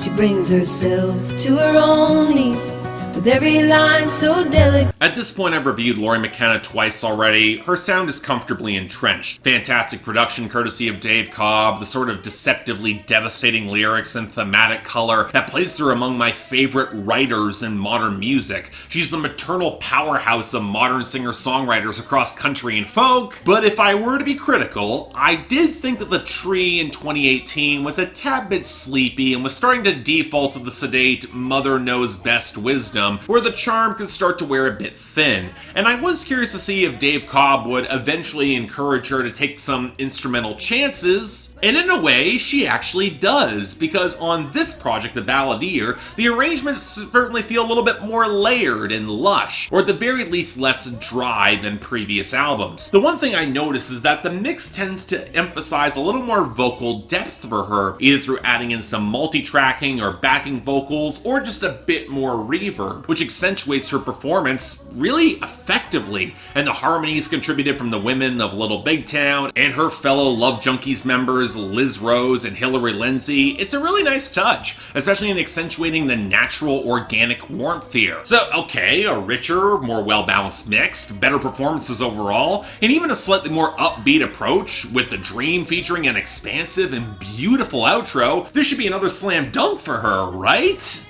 Well, here's the thing.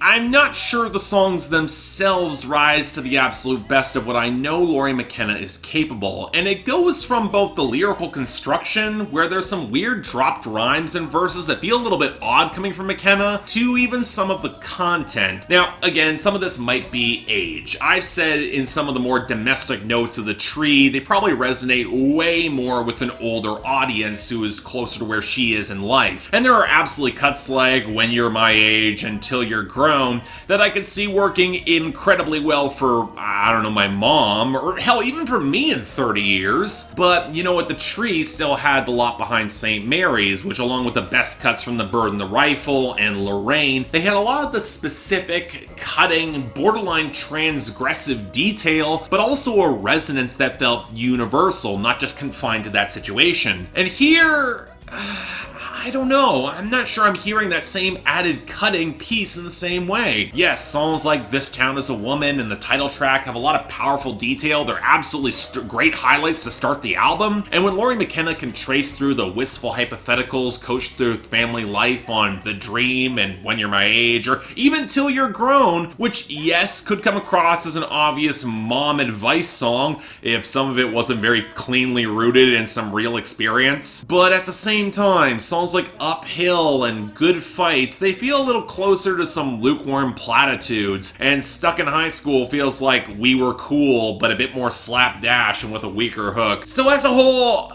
you know, don't get me wrong, this is still really great, but it feels like this album is very much in Lori McKenna's comfort zone in terms of content, and thus it did fall a bit short of my admittedly extremely high expectations for her. So strong 8 out of 10, absolutely worth hearing, but it's not among her best, even if I really wish it was.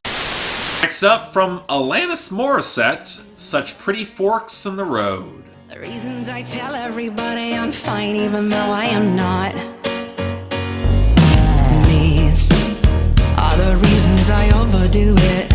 There's a popular narrative, especially outside of Canada, that Alanis Morissette basically has just Jagged Little Pill from the mid-90s, and then spent most of the next 20 years trying to recapture that magic, maybe even 25. And while the re-releases and remasterings of that album do give some truth to that, it's not the complete truth. Most because Alanis Morissette is probably underrated as a really interesting pop rock act. Half because her influence that probably runs deeper than a lot of folks realize. Half because she took way more chances with her sound and production than many folks bothered to hear, especially in the later 2000s, and especially when she got heavier than a lot of people would expect. And also half because she's a legit great songwriter. No jokes there. Even if she's got a tendency to write herself into a corner a little bit and not always bring the best of hooks, I can argue that her emotionally evocative honesty and powerfully loaded feminist commentary was ahead of its time in the mid to late 90s, especially in the mainstream and especially on supposedly former Infatuation Junkie in 1998. Now, it has been 8 years since her last album in 2012, which I'd argue wasn't all that good, but what do we get here? Well, honestly,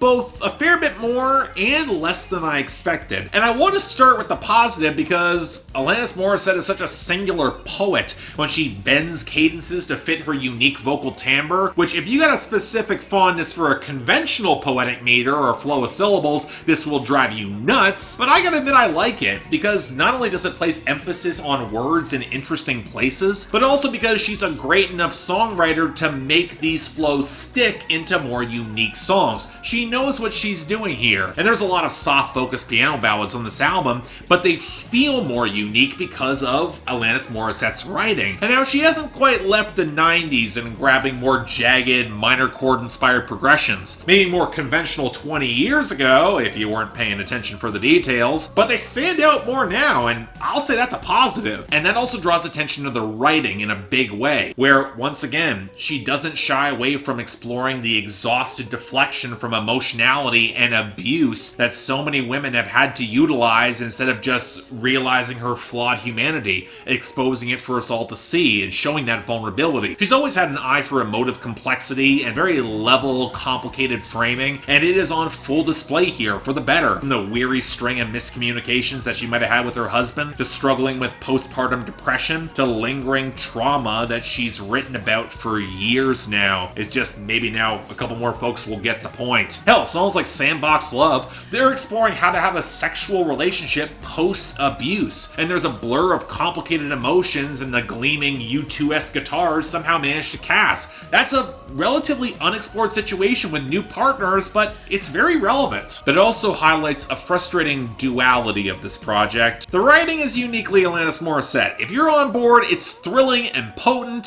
but I'd argue only about half the album can pay it off, and it's in the back half. This is a function of the album being split between two producers. The first 5 or so songs handled by Alex Hope, who is most well known for working with Selena Gomez and Troye Sivan, the latter by Catherine Marks, who's worked a lot more with the indie scene and is thus more inclined to actually blend and work Alanis Morissette's unique delivery opposite some of the weirder, heavier guitar touches on the pianos. Alex Hope's production is sadly very flat, and while Diagnosis is an excellent song, it feels like he was trying to recreate a certain adult alternative vibe that might have matched her earlier years, or at least around the early 2000s, and somehow it winds up kind of worse. I'm not saying that Catherine Marks completely nails the production. I really wish the drums had more impact, especially on that massive crescendo on Nemesis. Honestly, if there is an album that works for Greg Kurstin, it might have been this one, but it's also more of a rounded and organic tone that flatters her more. But as a whole,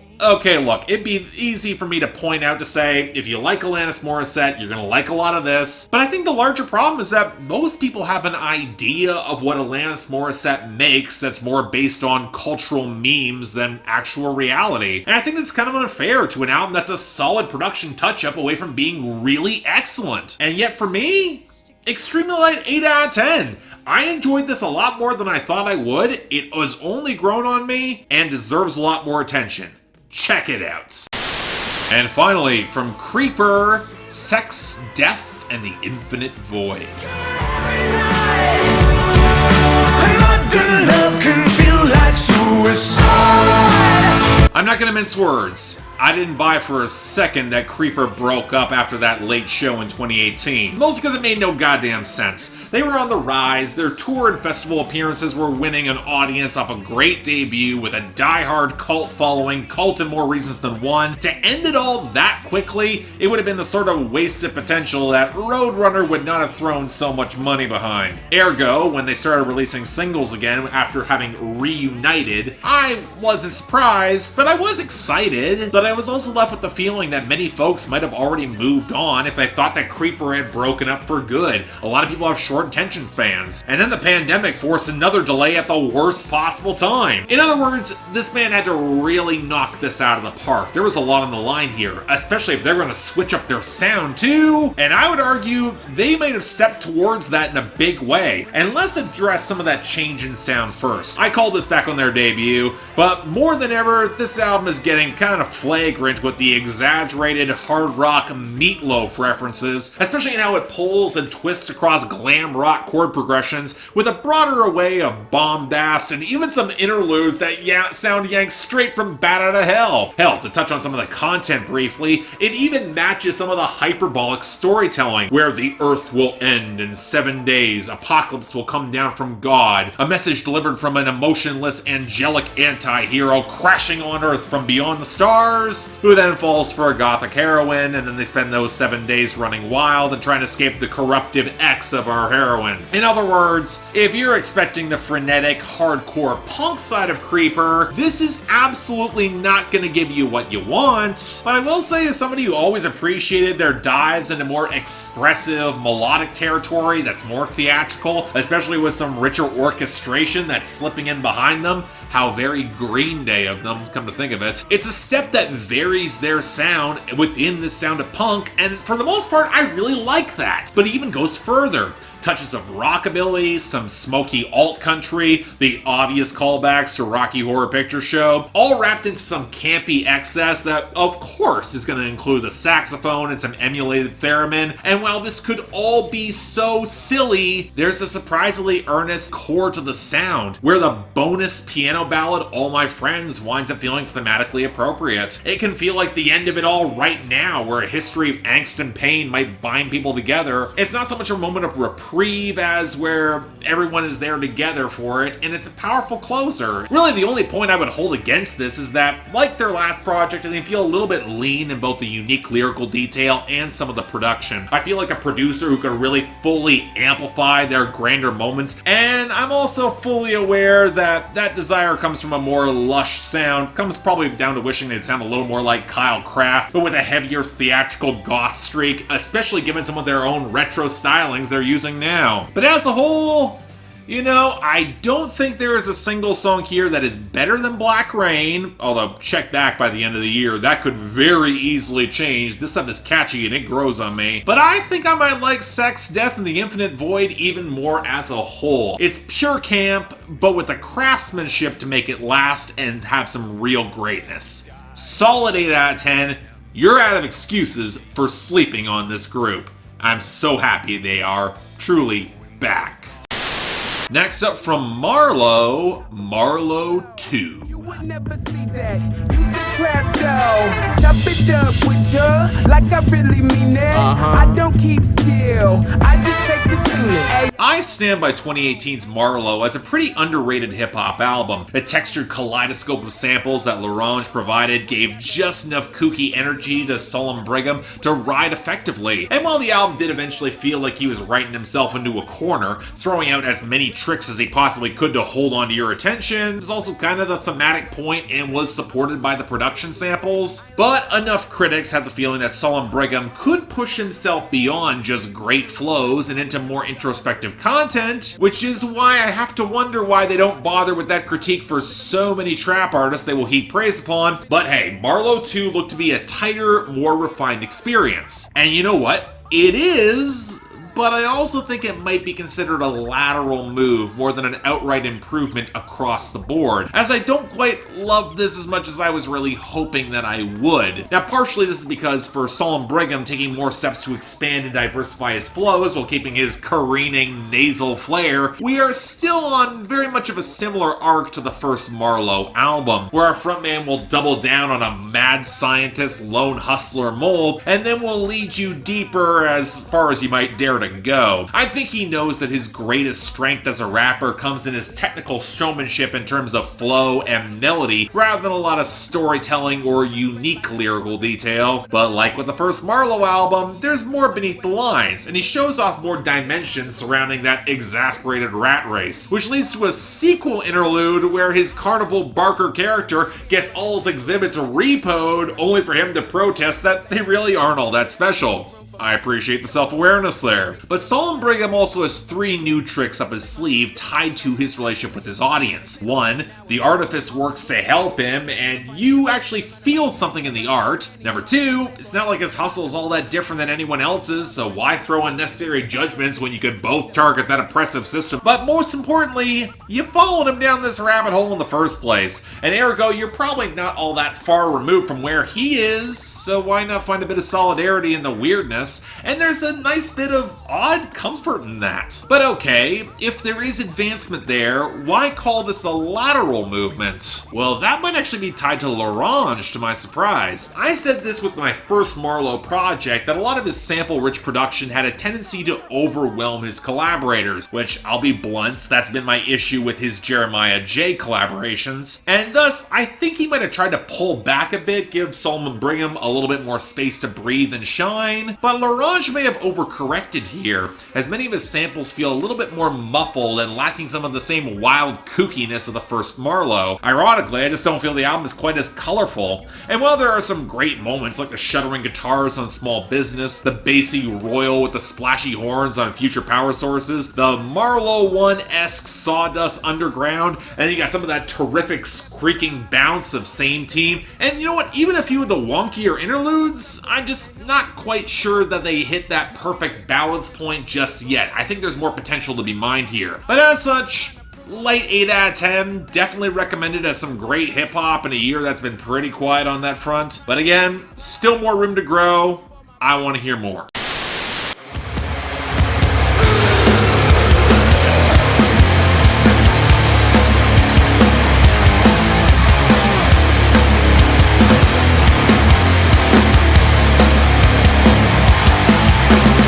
Okay, for those of you wondering what sort of grindcore, hardcore music, or even metalcore that I could really get into, y'all should be checking out this group called Gulch. I'd argue they're probably closest to hardcore punk, and when I say hardcore, I'm talking about the thick, pulsating, grinding low end that you hear out of, let's say, early SST projects, and with the sort of visceral, howled, screamed vocals that can ride those thick, pulsating, hammering grooves. There's a filthiness, but also a coursing power to a lot of these songs that, even though this album runs about 15 minutes long, there's hooks here. There's actual propulsive energy here. This is a project that has a short length but is packed to the gills with intensity. Now, some people would make the argument that, okay, it's just going for meathead, beat your brains out music that's intended to mosh to, and then you start getting into the content,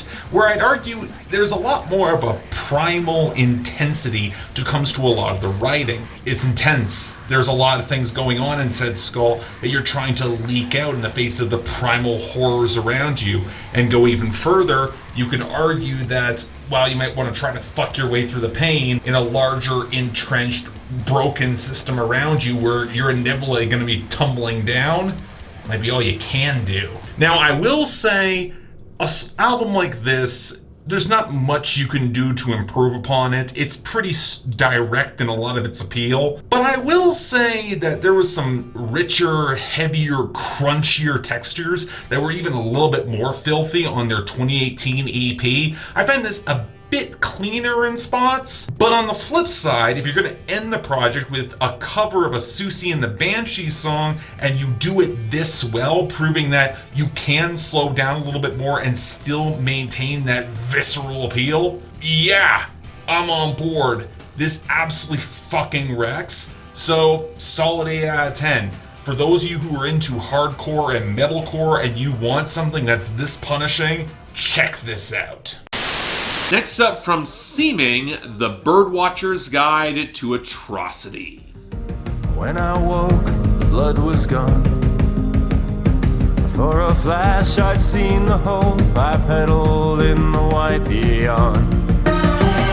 Yeah, I went Bandcamp diving again, and this was an unexpected gem, let me tell you. Meet Seeming, a darkwave project from former members of Thou Shalt Not, with splashes of industrial tones that, in comparison with many of the swampy, desaturated sounds that overwhelm the genre, Seeming is a bit more forward-thinking in its sonic palette beyond the ossified late 80s to mid-90s, along with veteran frontman Alex Reed, who's got a penchant for the theatrical and the high-minded pretensions. And that's a compliment for the record, because he's also one of those guys who can match it with a pop sensibility and a desire to actually write some distinctive hooks with bombast and punch. Now, I will say, when it comes to their previous albums, well, there's a lot of potent moments, but we are talking about a project that has had some uneven production that cannot quite match some of Reed's ambitions. So now with a tighter, more political focus on this album, well, it's a bit complicated. Let me start by saying that while this is niche in its sound, this is an album where Seeming gets a lot right, and I can see them getting some people on board. The hooks are stronger than ever, the melodic interplay off the drum machines is surprisingly intricate, but can lead to some really striking moments, like how on some of the synth embellishments on Go Small, that sounds just really good in the build-up, or the switch-up mid-track on Permanent, or just how damn great the oily bass swell is on Reality Is Afraid. And while I still will have some production quibbles about some of the synthetic vocal layering and some of the vocal melodies, they definitely have some of their roots in the 2000s, which might make some of them come across a bit dated. Alex Reed is a charismatic and theatrical presence without feeling overstated. And while most of the writing had me out of the gate for the stark environmentalist themes and the anti-capitalist bent, I like some of the interweaving of bird metaphors to its resistant subtext, not just in tearing down old orders, but the wild discovery of living on the edge outside of that system, what might be new and discovering what could be reclaimed. That being said, this is an album that is crying out for a richer or rougher production budget, and I can't shake some of the accelerationist angle in some of the writing, which isn't surprising if you're coming from industrial gothic decay, and I do like how there's an optimistic undercurrent to a lot of the apocalyptic songs here. The album doesn't comfortably fit into genre, and probably the closest analog might be that Elvira album from 2015 that I covered, but this is also an album that would be very comfortable with everything burning to the ground, with the assurance you're either going to go out in a blaze of glory or you're going to survive. And while I get the vibrant emotional appeal of that, it does feel a little reckless and can feel a little bit shallow on an album this nuanced or otherwise distinctive. In other words, this is a weird beast, kind of a flawed one, but there's a passion and unique creative vibe that I really liked. So 8 out of 10, cool project, I really want to hear more. And finally, from The Killers, Imploding the Mirage.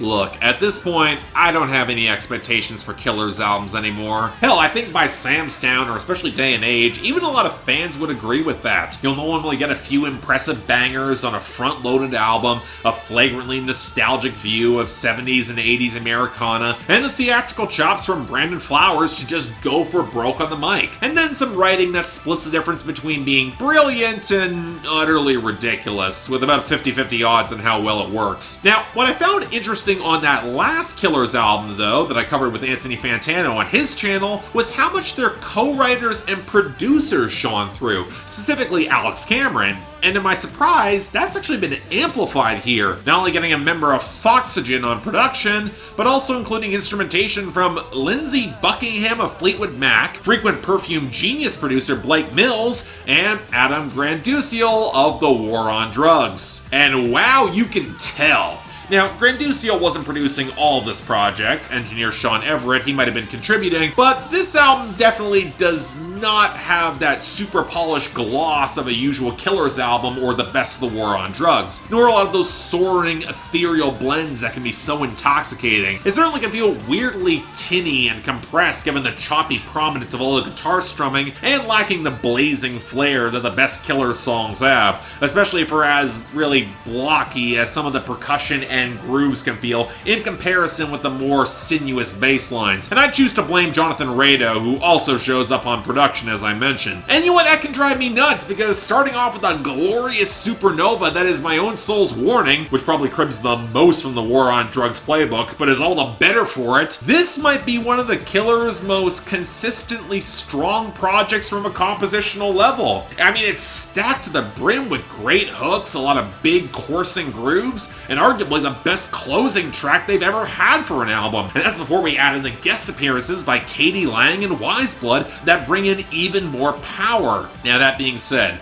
as much as the Killers will traffic in Americana, I do find myself missing some of the subversive layers that gave Wonderful Wonderful some deeper replay value. As much as this album is a homecoming and a reckoning for Brandon Flowers, a lot of which seems to focus on breaking away from his own delusions of grandeur and trying to meet people halfway, specifically his wife and her experiences, it's hard for the personal resonance to hit quite as deeply, given that this album doesn't really have a power ballad moment to slow down, and it will still crank up all the iconography to 11. It really traffics in a lot of high symbolism, but could really use the slower human moment. And yeah, it makes for great theatrics, but the messy earnestness that is more textured doesn't always connect, especially when this album's production just gets in its own way. That being said, I can argue this is still a pretty great album. Absolutely carried by its high points and its singles, like every Killers album, but I'd also argue one more round of polish could have made this their later career masterpiece. So yeah, really strong stuff though. 8 out of 10, very much recommended.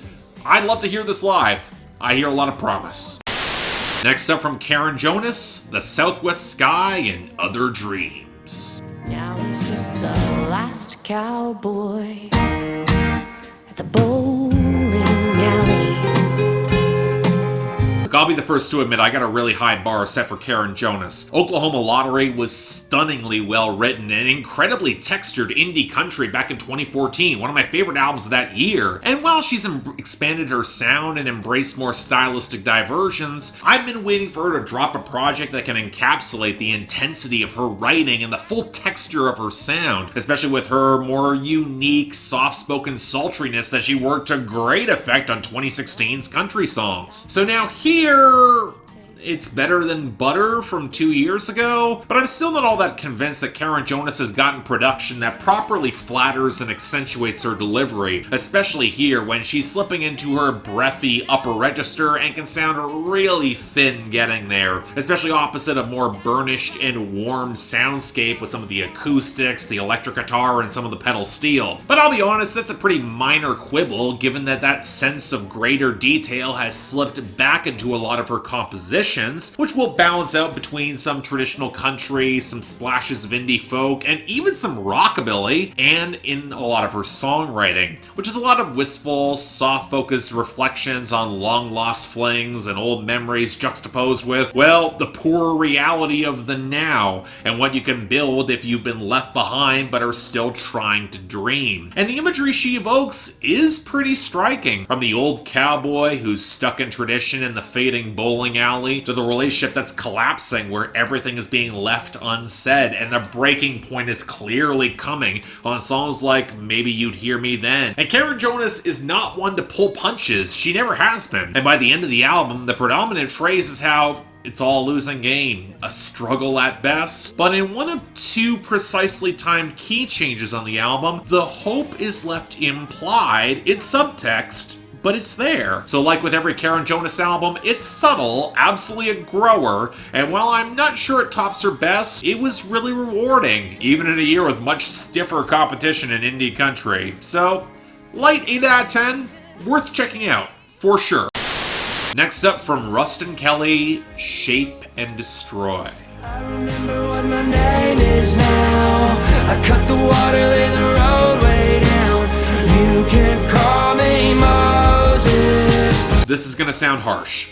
There was no way Rustin Kelly's follow-up to Dying Star wasn't going to be an emotional letdown for me. I mean, that album dropped at a low point of burnout and resonated on a fundamental level in late 2018 that's hard for me to contextualize for as raw as it was. Call it emo country, it was a sort of devastation that kind of short-circuited critical faculties in some spaces. And now the inevitable problem is that following that up, given that I'm no longer really in that space, I had to be prepared to take this in a different way. Incidentally, I'm doing a lot of the same mental preparation for when Lydia Lovelace's follow-up Daughter to 2016's Real drops later this year. So, okay, with all that context established, is this still great? Well, I think so, but I will say that Rustin Kelly's vocals have started to slide from haggard to outright nasal and kind of fried, which isn't always as flattering to an album that feels brighter and warmer across a lot of its pickups, especially with the subtle glimmer of arranged elements flushing out the peeling guitars, the chimes, and pedal steel. Although with enough touches to reverb, it does actually work against that hi-hat whirs that crept onto a couple songs here. But you know what? To some level, that makes sense, as Shape and Destroy picks up thematically where Dying Star left off, finally finding comfort with love and being loved and the unceasing pushback against depression that, to quote another excellent album from 2020,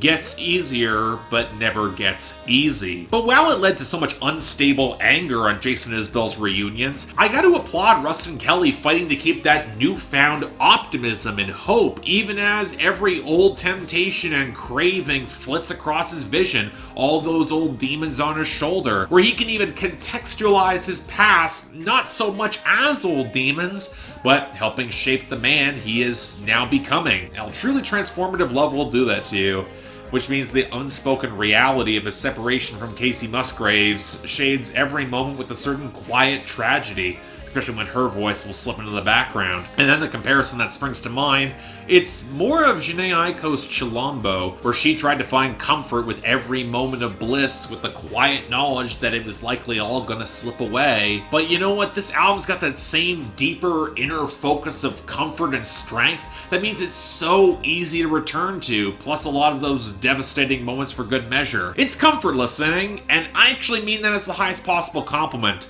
especially with that stripped down coda of a conclusion that's absolutely goddamn stunning. Now, the album does not have a Blackout or Paratrooper's Battle Cry or even a Jericho, and that highlights how this album isn't about to devastate you like Dying Star could. It's a lighter experience, but you know what? There's still enough drama, emotional nuance, and real detail in the writing that will put this over the top for me, even if I had to let this grow on me a bit more. So as such, light 9 out of 10. He's 2 for 2.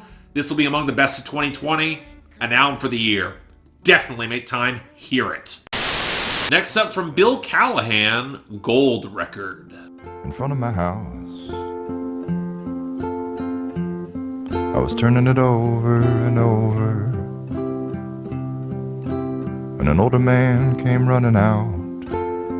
So full disclosure, I've been listening to a lot of Bill Callahan the past couple of weeks, specifically his seminal projects Apocalypse from 2011 and Dream River from 2013. They're smartly written, excellently delivered, great low-key singer-songwriter stuff that's perfect for quiet times in the late summer, especially with that foreboding sense of doom that slips in behind Apocalypse that's allowed it to age so unbelievably well. And thus, with Gold Record potentially tapping into some similar impulses, and given that I was kind of lukewarm about Bill Callahan's album that was good but bloated and languid that came out last year, I did have some high hopes for this. And for the most part, they actually paid off. Let's get this out of the way now. I do not think this tops his best works from earlier in the decade. It's not better than Apocalypse nor Dream River. But I will say I am kind of impressed by how Bill Callahan has enhanced and streamlined his storytelling from Shepherd in a Sheepskin Vest, while still bringing a lot of expansive and wry details to the forefront. A big factor here is the production,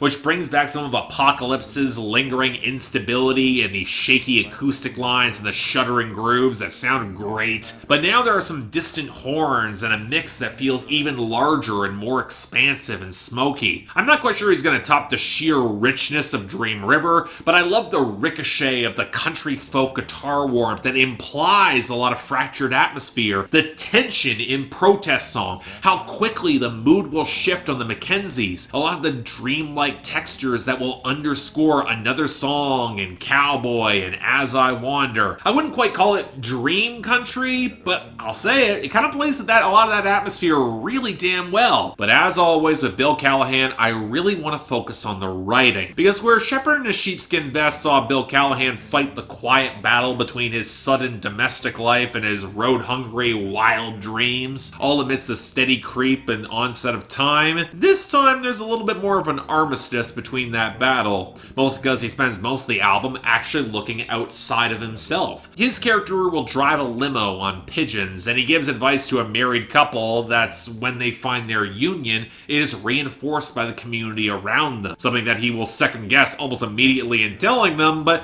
this is an album where he will exhale and find some respite in it, some degree of self-confidence. The Mackenzies, it's a stunning song where he meets a couple after some car troubles, discovers that they lost a son when he sees the room in their house, and while all sorts of fatherhood questions will swirl around him, given that he's a father now, they will pull him out of his centering and say, they're okay. So while he's not one to ignore his impulses in the solitary road wanderer, given how often he's placed himself among them, note all the sly references to Johnny Cash, Leonard Cohen, James McMurtry, and an entire song dedicated to Ry Cooder that's pretty damn funny, and Protest Song has him tempted to cuss out the late night acts who will never truly buck the system they're playing in, and he also doesn't paint the domestic life as the ideal, as the sad undercurrents behind Breakfast will show, but instead he's approaching the appeal of those dreams with a little more maturity as a step in his life, especially as he's gotten older and more set in himself. He no longer relates to the people in the books he reads in the same ways, which has driven his own originality in his art to look further, and as such,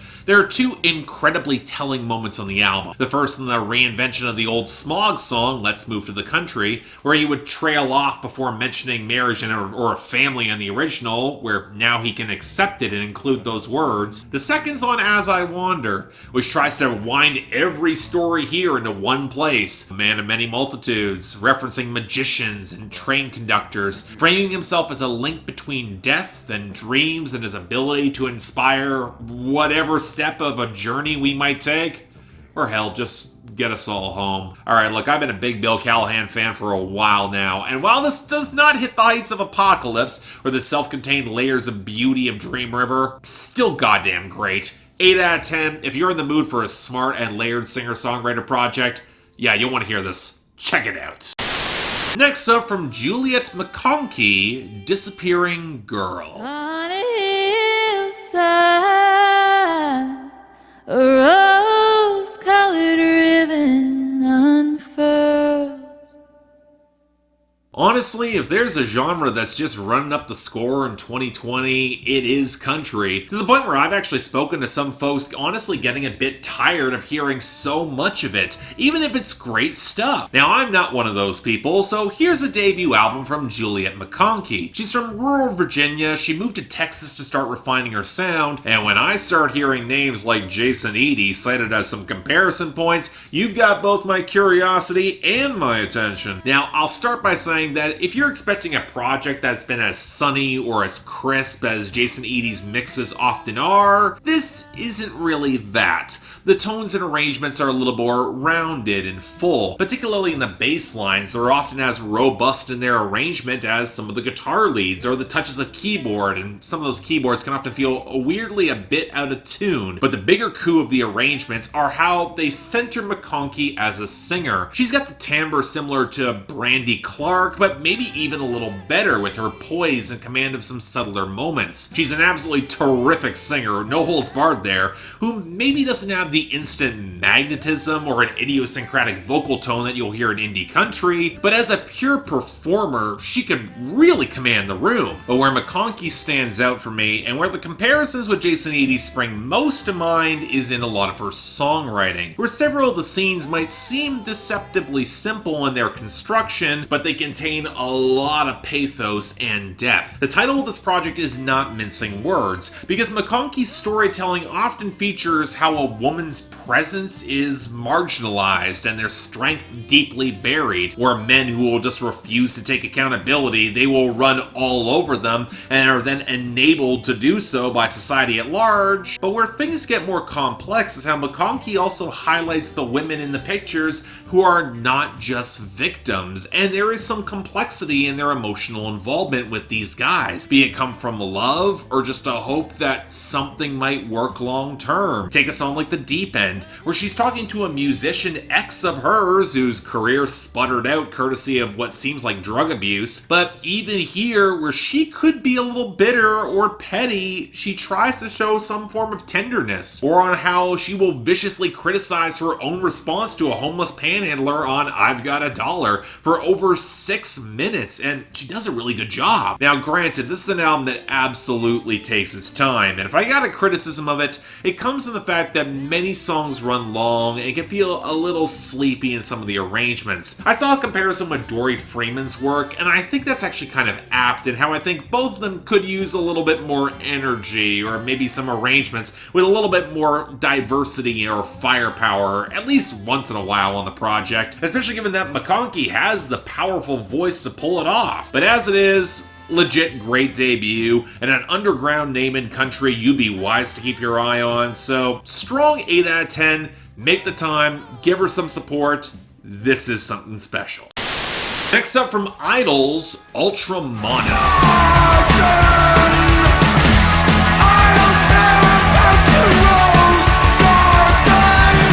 Alright, look, Idles is a band that's earned some high expectations. The first 2 albums were great, they were wild, a ton of fun, absolutely worth hearing, and generally could rise above some of the scene backlash I've noticed against them in some recent months. But I did get a slightly uneasy feeling when the buzz felt a little muted going into Ultra Mono. The singles I had heard I had liked, but it was just the unease of potentially not just missing expectations, but falling a lot shorter. So I was worried about this. And unfortunately, some of those worries might have wound up justified, because this is absolutely the sort of step back that comes from a band where the ideas are starting to run a little bit short and the slogans are starting to turn a little bit hollow. Now, there are some qualifiers to all that. Raw bluntness can have some power, and Idles has always been raw and blunt, and this can happen to a lot of political punk bands that get big, which that's a tradition that goes back to the 70s. Look at The Clash, and the accusations that they're being condescending to the average small-town UK voter is one to which I assign a massive asterisk. We don't castigate American pop-punk bands when they put suburbia in their own country righteously on blast, so I can smell some of the bullshit when certain salty acts from that scene and media outlets try to inflate that caustic narrative overseas. But Idles would be a lot easier to defend if the music and content hadn't taken a slight downturn, which unfortunately it has to a small degree, specifically surrounding some of the stiffer grooves and some of Joe Talbot's delivery, which takes a little bit too long to build up the intensity needed to really sell some of the more ridiculous lyrics, especially some of the onomatopoeia. And it also doesn't help matters that it seems like the tone of some of this anger has changed. Not only is there a trace of real sourness that comes with looking at your social media a little too long, but I'm not hearing the same well-balanced dimensionality that can make Idles both riotous and kind of heart-wrenching, which is to be expected from a band that's no longer the underdog, fine, but the answer is not to push back on your populism, or drive your harsher, blockier percussion and bass where the closest analogs might be in the early 80s no wave. There are comparisons you can make to Swans on this album. Now this might also be an issue of content, as the project is a lot more outwardly political, and they sure as hell have the power to land those body blows, but this is where that slight drop in populism should at least be somewhat compensated for by the writing. This is where the Swans comparison might not help them, and I'm not sure it always does. As a related aside, this has been an issue for politically minded music for years, but it's growing in recent times. A lot of songs playing the ally role have felt increasingly clumsy across multiple genres, and I do not think Idles nails their best attempts here. There's a song with Jenny Beth that tries to call out catcallers, and while I agree with the sentiments, it doesn't quite stick. Not helped by the fact that Jenny Beth doesn't even get a verse. But a larger issue again might be tone. As much as the sourness might be righteous if it with a darker, heavier waves of guitar, there was a lingering sense of desperation that really ramped up the riotous intensity that isn't here in the same way. And let's be honest, I do not think Idles were ever going to write a more dark and powerful moment than Baby Shoes for Sale, Never Worn. And when the palette of this album gets darker, that sort of absence comes up. Now all that being said, I am making all these harsh criticisms because, like with Arion, the core fundamentals of idols are so goddamn strong, you're gonna wind up with a very good project regardless, frequently great. The nervy, hammering riffs of Anxiety, the quasi-surf rock, garage rock, guitar relic of Model Village, the coursing bass driving up the middle finger at Tories in Parliament on Carcinogenic, even the whirring, swans-like stomps of rain somehow managed to work for me. Although I probably have the biggest soft spot for The Lover, which is some of that old, swaggering mischief that makes for the best of Idol songs and came back from their last two, which makes the legit depressed gut punch of a hymn, the soul slowdown moment, pretty impactful, especially with some of the brighter tremolo riffing as the backdrop. But you know what, in the end, it is a great album, let's be real here, but I'm also reminded of thoughts I had on Algiers' new album earlier this year, because a very similar percussion-heavy focus slid to the forefront, and you can tell the world weighed pretty heavily on both acts, which is what happens when artists desperately try to make something that clicks in times of great strife, which is why Tonk showing Joe Talbot trying to buoy spirits by the end is a good touch, and it's probably hard for them to stick that landing. But thus, I'm going to give this an 8 out of 10. Not their best, absolutely flaws, might even be their weakest album to date, but it still is great. I appreciate the effort. Next up from Lydia Loveless, Daughter. I wonder if it ever was. I shouldn't have to break you down to build me up. Apparently, this is just going to be the week of high expectations for me, but with Lydia Loveless, I was a little bit more realistic here. It was like when I covered Rustin Kelly's Shape and Destroy a month or so back. It was never going to hit the same resonance as Dying Star did 2 years ago, because that album connected with me at a very vulnerable point in my life. And that was even more true with Lydia Loveless's 2016 album, Real, which I still hold as one of the best albums of the 2010s. So with Daughter, I was bracing myself for disappointment, and while it's somewhat true, I'm also self-aware enough to see a lot of the same advancements that I really liked on Real continue onto this album, which by the end of things winds up pretty damn great. Not better than Indestructible Machine or Real, and I'm not sure it's got the killer standout of Everything's Gone from Somewhere Else that I just adore, but this is still really, really damn potent and consistent, and shows her pushing her sound into more nocturnal, starry territory, with some slightly slower tempos, brighter guitar lines, including some really nice jangling progressions in the electrics and acoustics, and more keyboards and synthesizers to augment a more atmospheric mix, where some of the melodic progressions, the vocal lines, and especially the bass grooves, they kind of remind me of a spacey, modern Fleetwood Mac in spots. And that fits the unsettled progression of the album, where Real was still very raw and touching on her fresh divorce. Daughter is trying to dig a little deeper into where things went awry for her, which means it's naturally more introspective and complicated, the sort of album that recalls therapy at its best, not just in the round-like, mantra-like structure that ends a couple of songs, but also because Lydia Loveless never really absolves herself of any culpability. She can be that honest, which also helps that the touches of the Fleetwood Mac vibe, come to think of it. And she also cuts into some really difficult territory, not just in terms of alcohol abuse and depression and other self-destructive tendencies and her own habit of loving too hard too early, but also given how she's interwoven some of her personal stories into her art, how some can come to perceive her as what she's created rather than who she actually is. And her own idealized picture isn't always the reality, especially when love for someone else will just consume her point of view, but dear God, she wants that ideal. She wants to embody it. And that real tragic ambition is genuinely potent, especially opposite guys who won't understand and don't treat her with the same level of passion,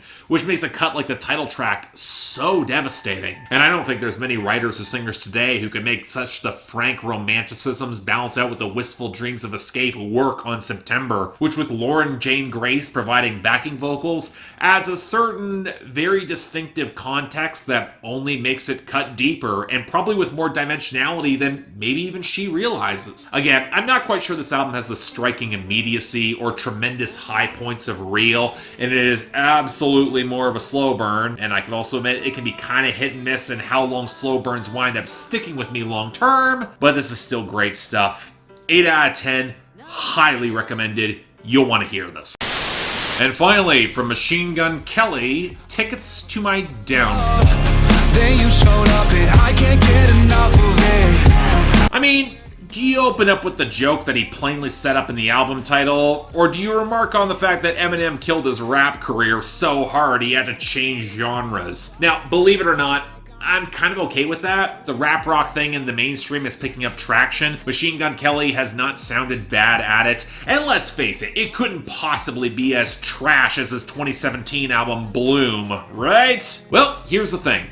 This album is trash in so many senses of the word, and its hip-hop moments are obviously cribbing way more than they should from the late Lil Peep, and it also works way better than it has any right to, in that this might be Machine Gun Kelly's best and most honest project to date. No jokes about that. I had way more fun with this than I expected, and that's kind of because Machine Gun Kelly seems at least somewhat self-aware of the mercenary melodrama he's spewing. He's transparently kind of phony and full of shit, but at least for once he's being somewhat honest about it and placing it in context, which is the one reason I don't put him in the same camp as the other derivative pop punk that's trying so very hard to rip off Blink-182. In that swagger and attitude works in pop punk, where a slice of more sincere and respectable bands, and their defenders, they would dismiss this as derivative and meat-headed.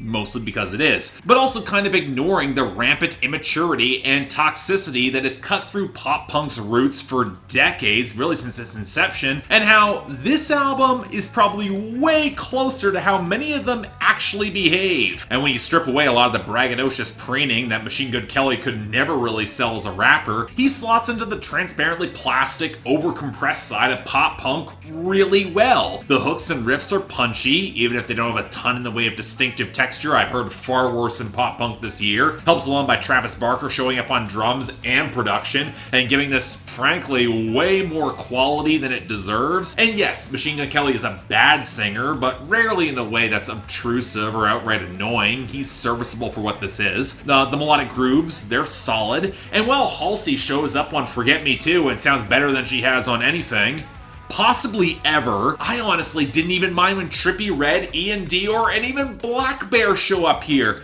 Yeah, that song with Black Bear actually grew on me a lot. No jokes here. This is an album from which is screaming out for at least one Lil Uzi Vert guest appearance, because given the energy he brought to his albums this year, he would fit perfectly. It's the same sort of vibe. Honestly, this is probably an album that could have afforded to be wilder, more debauched, and even stupider. Yes, that even includes those interludes, which are impressively dumb. And outside of Lonely, which is a surprisingly real song dedicated to his late father, and maybe the song dedicated to his daughter, Play This When I'm Gone, you can absolutely argue that outside of when the overcompressed mix starts to lead to some songs running short on momentum when the melodies don't quite punch as hard, when this album leans into its rambunctious, wild hooks, it can be a ton of fun. And if you can tune your brain to that sort of debauched, mercenary idiocy on display, I'm gonna endorse this in the same way I will Andrew WK's I Get Wet. I can't and I won't say that I'm above this. It's way too much fun for me to hate. So yeah,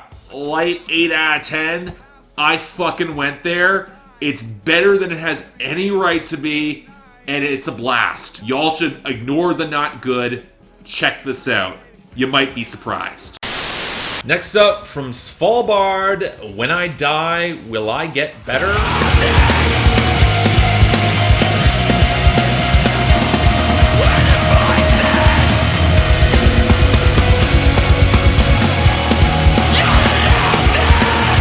Okay, so we actually have a decent amount of screamo / post-hardcore this week, so let's start off with this UK band. It actually flirts with some black metal textures for a more primal but soaring approach. And well, while I won't always say the production got there in their earlier projects, it can feel a little flat in patches, there was a visceral potency to a lot of the melodies, and some surprisingly sharp writing, provided you could parse through the screams, so I was definitely curious about this new album. And wow, what a step up! Folks, a project like this is the biggest evidence possible of what great producers can bring to an album, because the sound is pretty much in the same wheelhouse, but not only do the guitars and the bass texture textures feel so much bigger and sharper. There's a richness and melodic swell to this mix, backing up the tremolo riff passages. It almost reminds me of atmospheric black metal in spots, and that is high praise for how striking that balance between visceral and beautiful can really be. No joke, it's almost difficult for me to describe the cool, raw purity of these swells of riffs that drive the crescendos, but unlike so much atmospheric black metal, they support some actual hooks and the throat-shredding delivery in that balance from Serena Cherry between the ethereal huskiness for the echoing post-rock passages and the raw screams that can go toe-to-toe with anyone in black metal, or the addition of Liam Phelan's gruff bark on Silent Restraint. It's all the more potent. I mean, I'm not always the craziest about a few of the hardcore passages, but that's a really minor complaint. There's not many of them. And you know,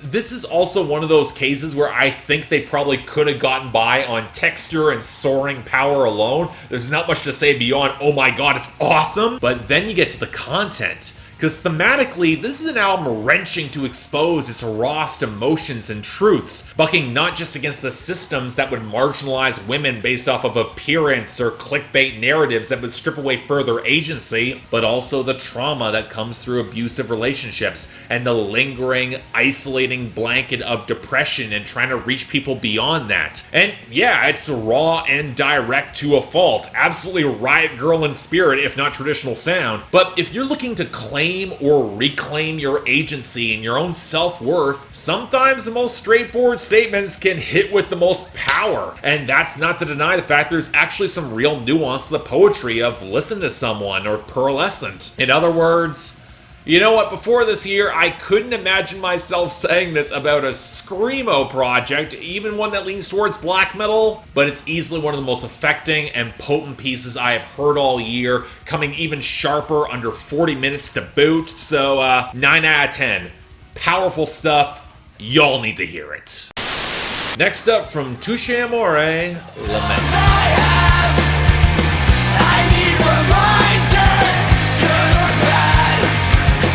This is one of those bands that the second I started getting into more post-hardcore and being more tolerant of screamo, I knew they would wind up on my radar. Frankly, I'm surprised it took me this long to get to them, but I think my rationale, not much time on my schedule, it's kind of different than what might drive away some audiences, which is just how raw and shredded the vocals could sound opposite a more tuneful, or dare I even say accessible, melodic foundation, which only slowed and deepened with every successive album. They often get grouped along with La Dispute in discussion thanks to their raw, very personal subject matter, and I'm not always sure that's apt. La Dispute dabble with off-kilter, huge-sounding post-rock and spoken word, and Touche Amore is far more immediate and accessible in their hooks by at least the standards of post-hardcore. They hit a pretty great high point with Stage 4 2016, and I did hear that this would be an expansion upon that sound and approach, and you know what? It absolutely is, but in a way I did not expect, and that this might be their most catchy and accessible album in recent memory. Now, granted, some of that just might be for me. When you've taken a more liquid, post-hardcore tone and then added an influx of country-adjacent pedal steel, and somehow it's a naturalistic fit, or you got such well-defined bass lines that you could interject a dub-sounding passage into a song near the end, and it also somehow works, you struck a certain type of gold. I'll give them a lot of respect there. But what, even beyond that, what grabbed me on Lament is the same sense of focus on recovery and healing in a world where everything is set to compromise that, but it's also got that sort of raw, desperate urgency that can see the light on the horizon and can cherish those in his life that have helped him against all odds to actually get there. Somehow I have to say, Future Islands, you need to take notes here. It falls in similar territory as Spanish love songs, but somehow even more manic and charged in the internal journey to appreciate all the fragile beauties of love along the way. And while I don't quite think this album is quite as cutting or detailed, and despite some great bass lines, the drum mixing doesn't always have the punch it really should to match up with the guitar work and the vocals, which are more prominent, and I think I'm just gonna blame their long-running metal producer, Ross Robinson, for that, even if, for the most part, he does a really great job. But this is the follow-through to Stage 4 that shows the remnants of that trauma lingering, but there is a path towards healing, no matter who he's got to air out and long to expose it, and all too aware of the consequences of doing so. And thus, yeah, you know what? This is legit great post-hardcore. Maybe not quite as mind-blowing or stunning as my small but growing list of favorites in the subgenre, but I can see this really sticking for a lot of audiences this year, especially if you like this more than I do. So, strong 8 out of 10. Check it out. From Open Mike Eagle, Anime, Trauma, and Divorce. Her up and she turned big. I got chewed up, that shit fucked me up, so I'ma fuck you up. At this point, I don't need to tell you about my expectations for Open Mike Eagle, or the fact he's probably among my favorite rappers of the 2010s in terms of creative wordplay, flow, weird production, and especially the content. So in the build up to this project, hearing that it was not only likely his most straightforward album in terms of his subject matter, but also likely one of his most emotionally charged as he tries to process the worst year of his life, that being 2019, I had the feeling this was gonna hit me, and it hit me hard, and as such, oh boy, this is a trip. Like with Homeboy Sandman, it's considerably more raw and blunt, and it doesn't shy away from the uglier emotions and feelings of the lead artist. But if Homeboy Sandman is trying to trudge that balance towards consequences ready to collapse all around him in order to create his art, Open Mike Eagle is looking to capture the self-destructive, careening nightmare of everything falling apart in midstream, where you know deep down it's not true that the Black Mirror episode ruins his marriage,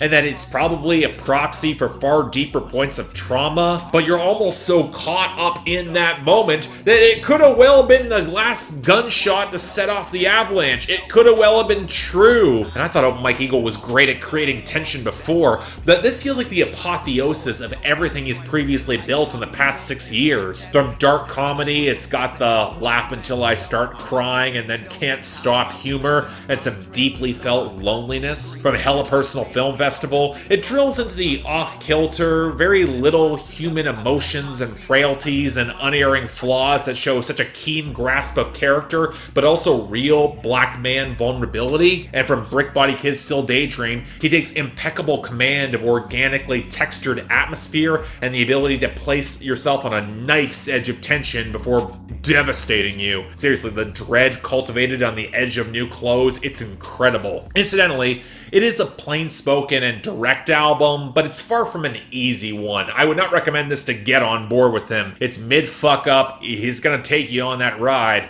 And Open Mike Eagle frames himself as relatable, but not completely sympathetic, as his recent divorcee who's trying to put his life back together. Funnily enough, the album has plenty of anime references, but they're more to shade the drama of the album, in finding different types of heroes to identify with rather than the giants of the neighborhood from Brick Body Kids, especially in the contrast between the Joestar and Shinji of Neon Genesis Evangelion. And where that might have been aspirational, this feels in a strange way more achievable, more believable, especially in the smaller moments that he's still trying to preserve with his son, as he's all too aware of hoping that against hope he doesn't continue a deadbeat cycle. And not only does that up the stakes, it seems to force Open Mike Eagle to drill into the work of healing and therapy and contextualizing his trauma, and where in the times where everything went wrong, sometimes it just doesn't come together, which makes Everything Ends Last Year such a heartbreaking song. I should also mention the production a bit more. It's more spare and subtle than Open Mike Eagle has probably had since dark comedy, but it's also a fair bit more melodic and less overtly glitchy. Somber tunes playing around the skittering percussion, the occasional heavier clanking beat that only seems to emphasize the emotional awkwardness of the song without compromising the track. It arguably takes more of a backseat, the production overall, but the hooks are again great. The content is clearly the focus, and for another win,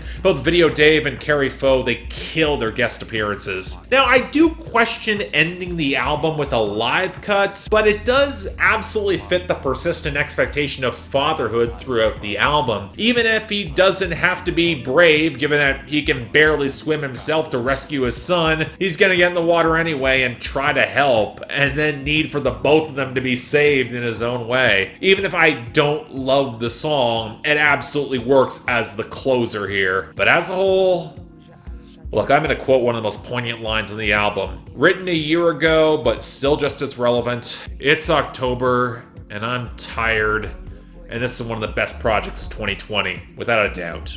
9 out of 10, you'll need to hear it. It's deserving all the acclaim.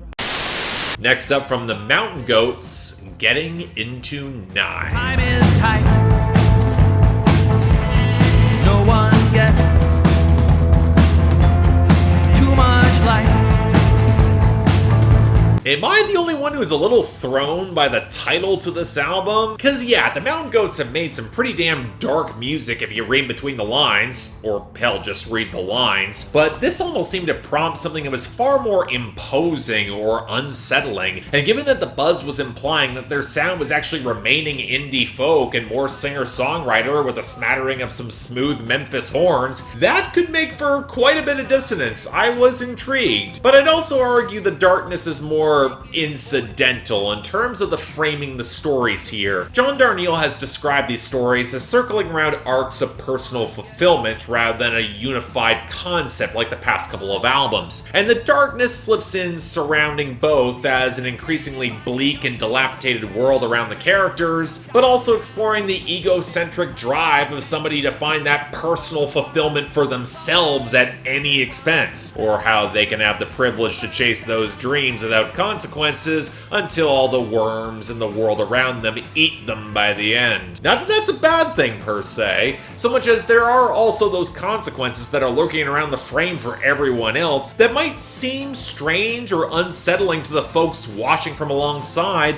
and even then a hard journey can weigh pretty heavy on the soul to even the traveler that they might not want to admit to themselves, even if there are more than just a few moments that make it seem like kids at play, until it very much isn't. But I also think that there is a certain euphoria to a lot of these songs that really does prove quite gripping. The title track is a great example of this, a quest for the simple conclusion that comes with vengeance that consumes him, and I like how it's never quite determined if peace is achieved now that it's reached its target but seems ignored, but it was still worth getting into the knives along the way. Maybe? But it's not an album that also feels bleak or heavy either. Hell, with the warm acoustics, the supple bass, and how John Darnielle seems to have softened his more abrasive, barking delivery, you can argue this album is the most open and inviting that the Mountain Goats have been in years, until at the midway point they dropped The Last Place I Saw You Alive, which might go into the annals of the best ever songs they've ever made. And it's also the moment where the individualistic isolation and insulation gets very punctured. It's so damn plain spoken, but so powerful all the same. It may just be one of the best songs of 2020. It's also a similar playbook that the Mountain Goats use of goths in shaping the relative normalcy of the world around them to accentuate the oddness of those on their quest. I mean, it's a shame there's no obvious Rain in Soho to marry the atmosphere to the content, but a couple songs do get close. I love the supple, warm acoustics, a picture of my dress with just a hint of the melancholy in the keys, the crunchy rumble and the Hammond organ adding to the feral feel of as many candles as possible. And there is that feral vibe on a lot of songs here. The warbling, damp groove of Bell Swamp Connection, yet the bass cycling across the seed of choppy acoustics on the Great Gold Sheep that's got a fantastic piano line, and then the interesting focus on more textured percussion on the final two songs of the album.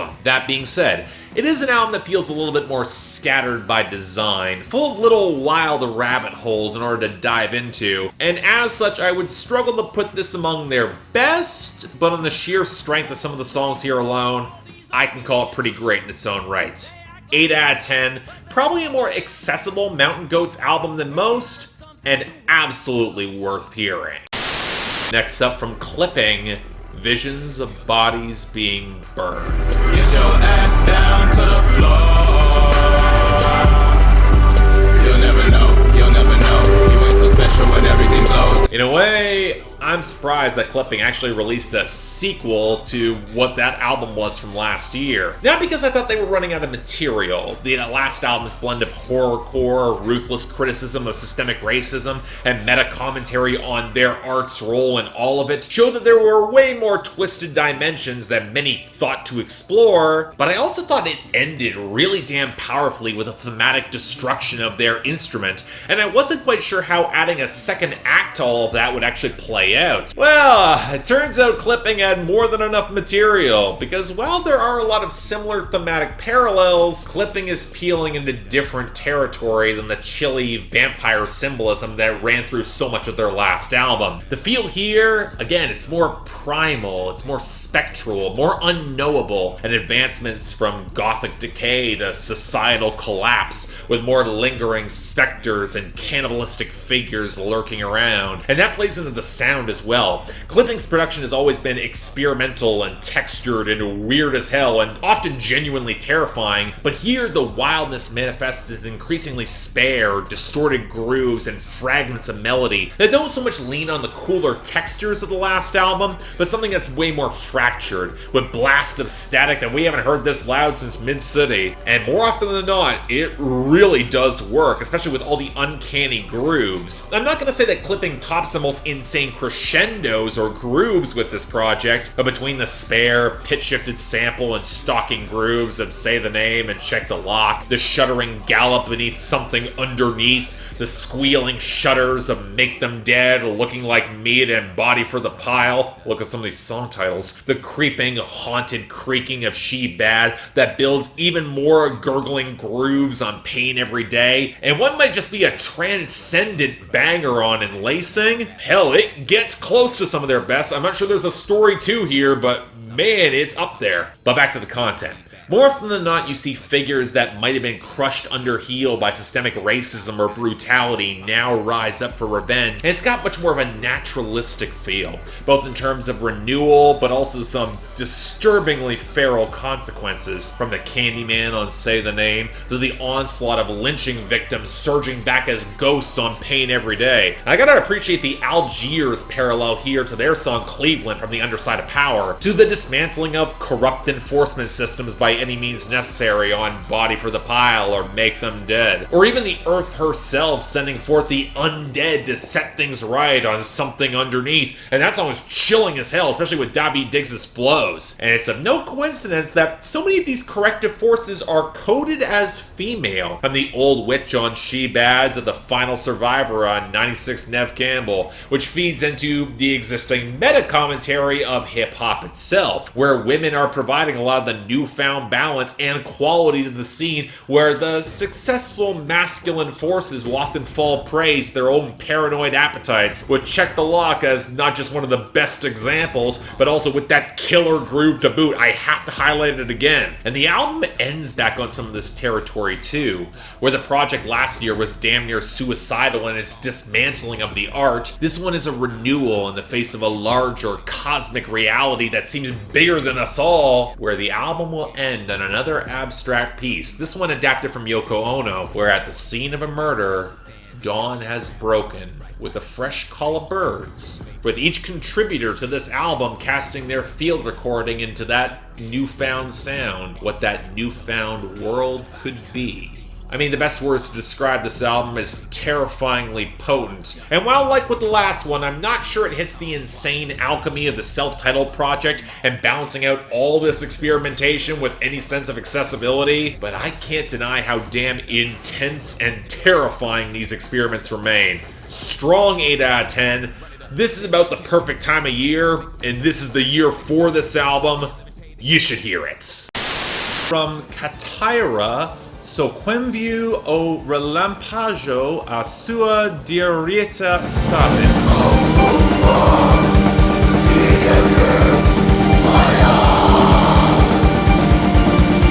Alright, this has been on my schedule for a while. Some Brazilian atmospheric black metal that leans on the folk side, with more layered acoustics and some truly wild blast beat drum work. Honestly, pretty terrific stuff. Reminds me of a wilder panopticon in some of the melodies and the production, albeit perhaps lacking a little bit of that song structure in terms of crescendos and transitions. Now, it's also their third album in 2 years, not counting another one they released already later this year, and it's also really damn good. Now, if it's not obvious enough, I don't speak Portuguese, so I was working off a translation of the lyrics, but I will say that the arc of the content doesn't really surprise me. A call to buck against the lies of bad history and religion, religion and just the embracing of the inevitability of humanity's end in a certain primal tranquility by the immensity of the silence. And yet, it doesn't quite feel as nihilistic like so much black metal in this lane is. The line that stands out to me on the closing track, once translated, is,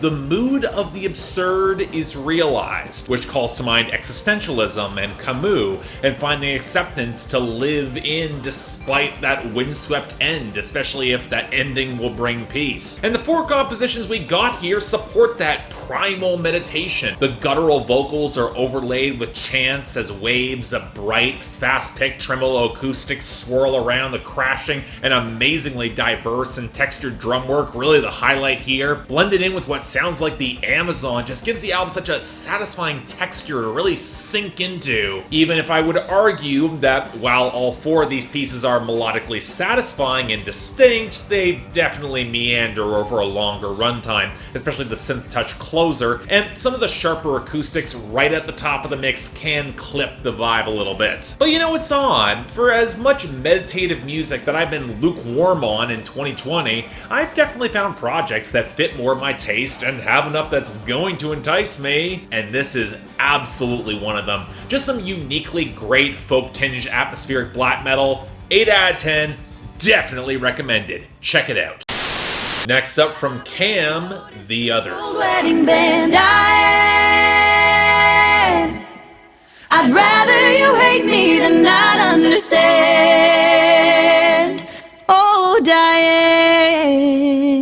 Now, okay, this is interesting. Honestly, kind of stunned it took this long for Cam to put out a new album, but it turns out there were reasons for it. Some of this looks to be a case of label mismanagement and future singles not really catching fire, which blows my mind because there was a solid 4 or 5 cuts off of Untamed that could have been money even on Nashville radio if they were promoted properly beyond Burning House. But that meant she got spun off from Arista Nashville, she signed with 30 Tigers while still being under RCA, and while she tried to put a nice spin on a pretty long development time, the list of co-writers and collaborators might indicate a bit of an identity crisis here, even in pop country. Seriously, on the one hand, you've got Natalie Hemby and Laurie McKenna. On the other hand, you have Jack Antonoff, Jeff Basker, Sam Smith, and Harry Styles. And I'll say it, that mashup of styles definitely manifests across a lot of this album. In a lot of the synth-touched acoustic swells, the borderline millennial whooping and the backing vocals, the thicker low ends, not quite as overweight as Untamed, thankfully, and more than a little Fleetwood Mac influence in some of the vocal harmonies, starting to become a common thing, I'm not gonna complain. But like with Untamed, this album spirals into pretty odd territory fast, with the title track being a co-write with the late Avicii, and it might be the best country EDM fusion in composition I have heard in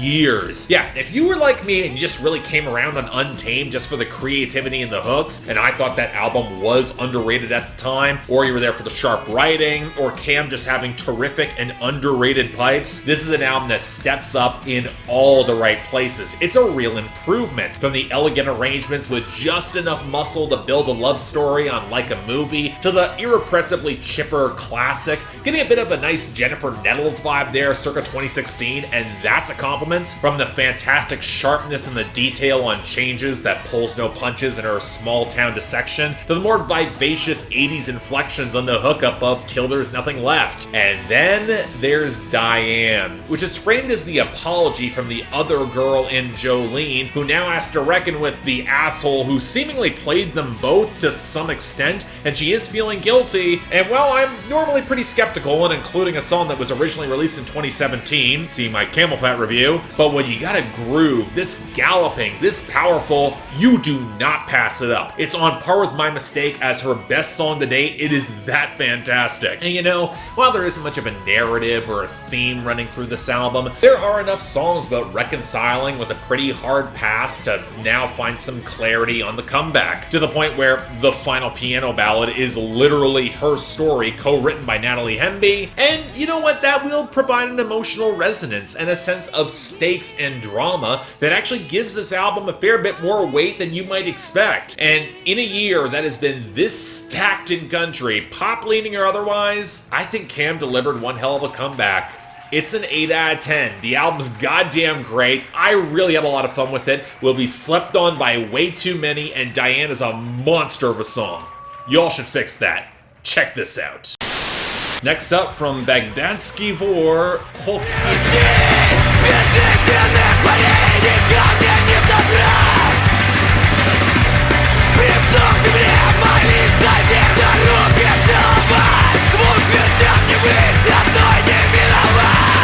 So we're going back a bit with this one. A Russian screamo act dabbling in some math rock and post-hardcore, but not to the point where it actively detracts from structuring a competent melody or even a hook. In fact, this is gonna sound crazy coming from me, but for an album entirely in Russian with screamed vocals and the occasional math rock guitar switch up and flourish, this might be one of the most openly welcoming and bright sounding rock albums I have heard all of 2020. This is an album that could well serve as an entry point into these subgenres even beyond the language barrier. It's got that catchiness. The lead work is extremely well balanced. The groove sections, they're complex, but not to the point where they actively detract from that central melody. And while the drum work is kind of wild and crashing, it ultimately is complementary to that groove. It doesn't overwhelm the song. Hell, some of the major key passages, they would not be out of place in the heavier sides of pop-punk, even if the tones or distortion lean a little bit closer to the rougher jangle of shoegaze, and that's a great texture. But it also produces a similar balance that I like in my black metal,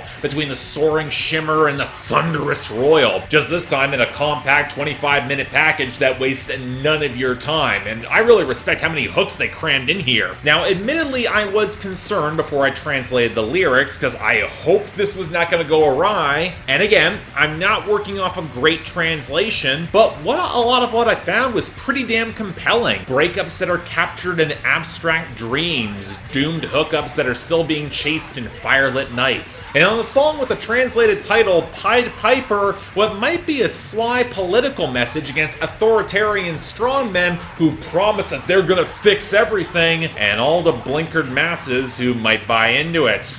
Telling. Hell, there's an undercurrent of revolutionary joy to a lot of the writing that gets that the fight is going to be exhausting and lonely and death is inevitable, but that spark of life to be created from death and lived along the way, actually find that fire and joy in life, especially in unseating the old and corrupted ways to look forward. You know what? Coming from Russia, those are some interesting and provocative themes that I'm a little bit surprised haven't received more attention, because, it says something there. And you know what, from beyond that, look, I will freely admit that I can struggle to find a connection to projects that are in different languages like this, but I think the hooks on this, the album soars and burns so brightly, it blew through all of it, and it might be one of the best I've heard all year. Light 9 out of 10, not a bad moment on it. It's gonna be overlooked by a lot of people, even I'm getting to this late, but it's truly something special.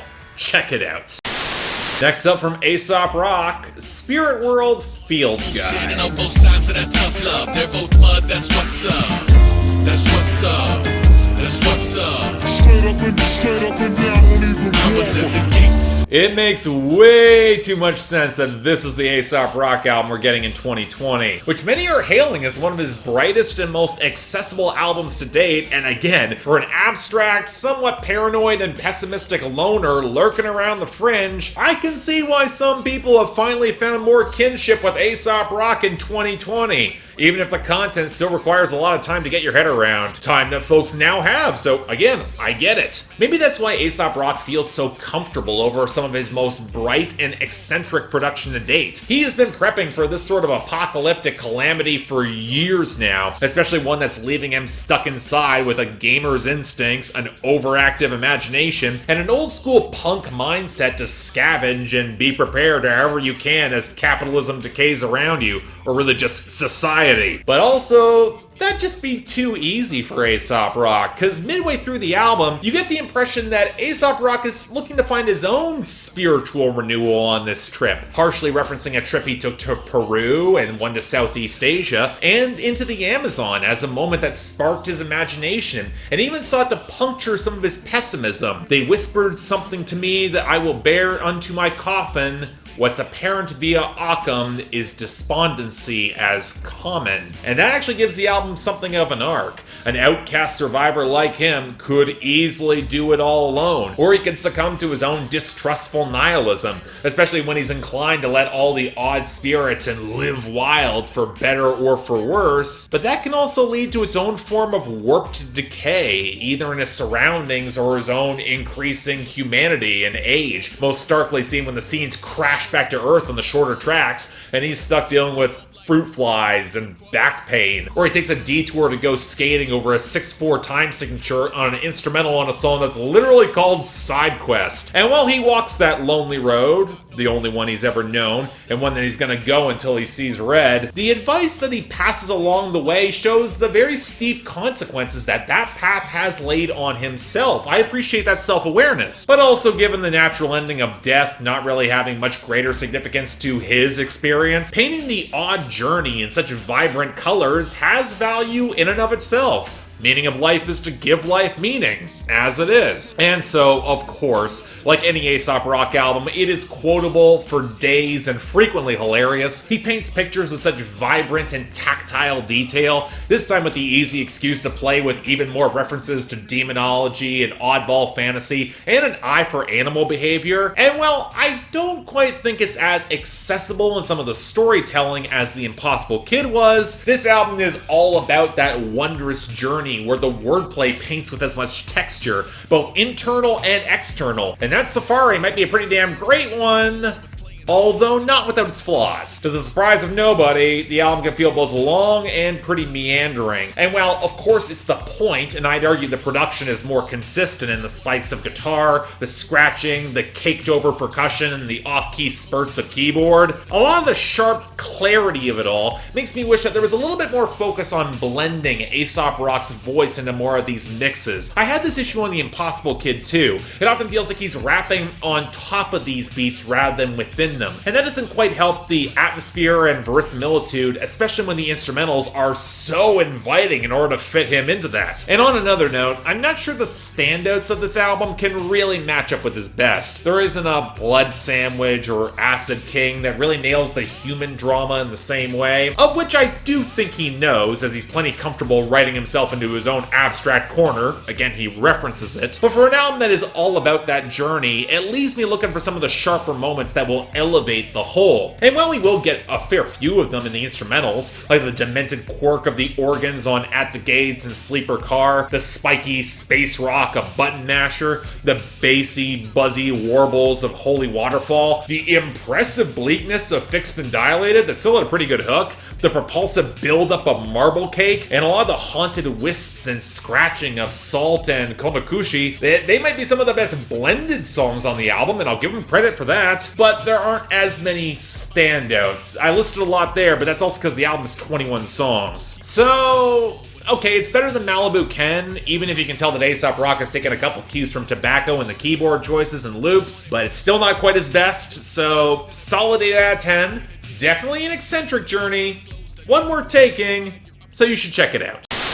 And finally, from Chris Stapleton, Starting Over. Be my four-leaf clover, starting over. No mincing words, I had no idea where Chris Stapleton was going to go with this album. Now, very much established with that mainstream presence that even Nashville radio can't ignore fully, I had no clue where he was going to take his sound after the extremely stripped back From A Room EPs that were from 3 years ago. Dave Cobb was still producing, so I expected it was going to sound great, but Chris Stapleton's music is usually pretty textured and intriguing, and where I found the most potency in recent years from him has often come in the writing. And again, it feels like indie country hasn't so much left Chris Stapleton behind so much as expanded its breadth and timbres beyond his breakthrough moments, which is worth noting given all the hype behind this. And you know, The more listens I gave to Starting Over, the more I had the feeling that it was pleasant, it was very solid, and in patches it was taking those extra steps in order to stick the landing, but maybe not quite far enough, and certainly not to the degree of the best country music that's dropped in 2020. Yes, it's nice to realize that Dave Cobb's production and layering finally has that sense of detail and warmth that was missing from the previous Chris Stapleton albums, like how the strings will slip in behind Cold and sound really good opposite the piano, or how supple and love-struck Joy of My Life feels, and also more proof he finally knows what to do with a bass line when it's integral to the composition, like on Hillbilly Blood, which, I mean, the bass should always be there all the time, but baby steps, I guess, with him. And you know what? Nobody can deny that Chris Stapleton has one of the most distinctive hollers that's currently working in country of any stripe, Nashville or indie. It's why when he recorded Devil Always Made Me Think Twice after letting Hayley Witters have it earlier this year, he gives that song that bluesy growl that it probably really needed. I think his version's a bit better, but here's the strange thing. Chris Stapleton has been working as a songwriter for hire in Nashville for so long that I'm pretty familiar with the cadence and structure of his tunes when he's writing for other people. Not to the point of cliche, but where when I get to his album, I'm looking for what he saved for himself to deliver a more strikingly unique project, and again, it's kind of patchy. I mean, Starting Over is an excellent opener, even if it's no Broken Halos. Maggie's song is about as good of a tribute to his dog who passed away as you'll probably get. You Should Probably Leave is a surprisingly mature flirtation where she's always on the cusp of heading out, and it's really kind of nicely done. Nashville, Tennessee, it's a great swan song from an industry lifer. It leaves you wondering where the hell he's gonna go, as that's the closer. And Watch You Burn is a sort of fire and brimstone stomper against mass shooters that was both a welcome surprise and easily the heaviest cut here. But let's be real, was the Guy Clark cover of Worry Be Gone really all that essential? Especially when he was also going to cover Old Friends right after it in the track list? And to round things off, I'm not wild about the sequencing here either. Outside of the opener and the closer, this album's flow can be a little jerky, kind of haphazard, which makes it feel longer than it is. And this has been a Chris Stapleton issue for a while now. It was one of my big issues of Traveler. That being said, there's not a bad song on this project, and I recognize my criticisms come from somebody who has really high expectations for Chris Stapleton. I think he's got it in him to make his version of Jamie Johnson's The Guitar Song, and it kind of bugs me he's not quite there yet, but there's enough obvious greatness, and this album is so easy to like, so very light 8 out of 10. I get why it's gotten so much of acclaim. It does deserve it. It's worth hearing. Next up, from Ward Davis, Black Cats and Crows. 'Cause it's about the only thing I ever do. So this is one of those indie projects from a name that I've been watching for a while, mostly because, like Chris Stapleton, he showed up in a lot of liner notes for Nashville acts. Yeah, Ward Davis got his start as a songwriter behind the scenes for both mainstream and independent acts before dropping a pretty well-received, snarled country album in 2015. And I'm kind of kicking myself that I wound up missing it. The writing was really a cut above, and the guitar balance off with the harmonicas was a really nice touch. Now, I will say it does feel a bit of a shame that this album's a little more conventional in terms of its country and southern rock touches. It's certainly very well balanced and mixed, and there's no glaring holes in the production, but as much as I'll appreciate the pedal steel and the pianos and fiddles filling out the mix, some of that harmonica, it was a nice touch that I did miss here, and it could help the instrumentation build a little bit more unique personality, especially as Ward Davis doesn't really have the full-throated holler or charismatic presence as a Chris Stapleton or occasional collaborator Cody Jinks do. But you know what? In a funny way, the more straightforward backdrop only serves to highlight Davis's considerable chops as a lyricist, which places this album in the often overlooked and frequently underrated category of journeymen or B-listers making some quietly really great material, especially as Davis has a knack for the subtle intimacy and detail that gives many of his songs some real punch and helps them stand out. As well as a song where he winds up on death row after killing a man who stole his girl, and after dying, winds up in hell to face both him and the girl, and he gives it that sort of bluesy snarl it really needs. It's also not the only murder ballad on the album. He's won me over on that. But alongside that, we also get the slow, sad disintegration of a relationship on Threads, the bittersweet burning of old memories on Book of Matches. That later concludes many of the divorce themes on the album closer, Good and Drunk, which was also a really great little song. A cut that traces a lot of the same arc as Eric Postley's She Don't Love You with Lady Down on Love, but also a story reconciling with a father figure on Good to Say Goodbye that is remarkably well balanced in a lot of its emotional storytelling and perspective. But the two cuts that probably grabbed me the most was him finally cutting Colorado, which he actually wrote, but you might recognize from Cody Jinks's Lifers 2 years ago, but also Nobody, a song that might be the most low-key and honest picture of grappling with imposter syndrome that I've heard in a very long time, mostly because it avoids any sense of drama and thus winds up feeling way more real and subdued, and fits remarkably well in the larger arc grappling with pain and questions of self-worth post-relationship. Now, coupled with the fact that I don't think that there's much of a dud here, maybe Get to Work Whiskey, but really at that point of the album, you needed a moment of goofy levity of him cussing out his own booze, so I do like the song, but it's also the definition of a country project that really sneaks up on you. In the same territory as a Jason Eady album, where the writing is way more of the star, and it'll be the anchor point to why this really is so special. So yeah, light 9 out of 10. In a banner year for country, this is some of the best. You should hear it, because you often won't, but it's special.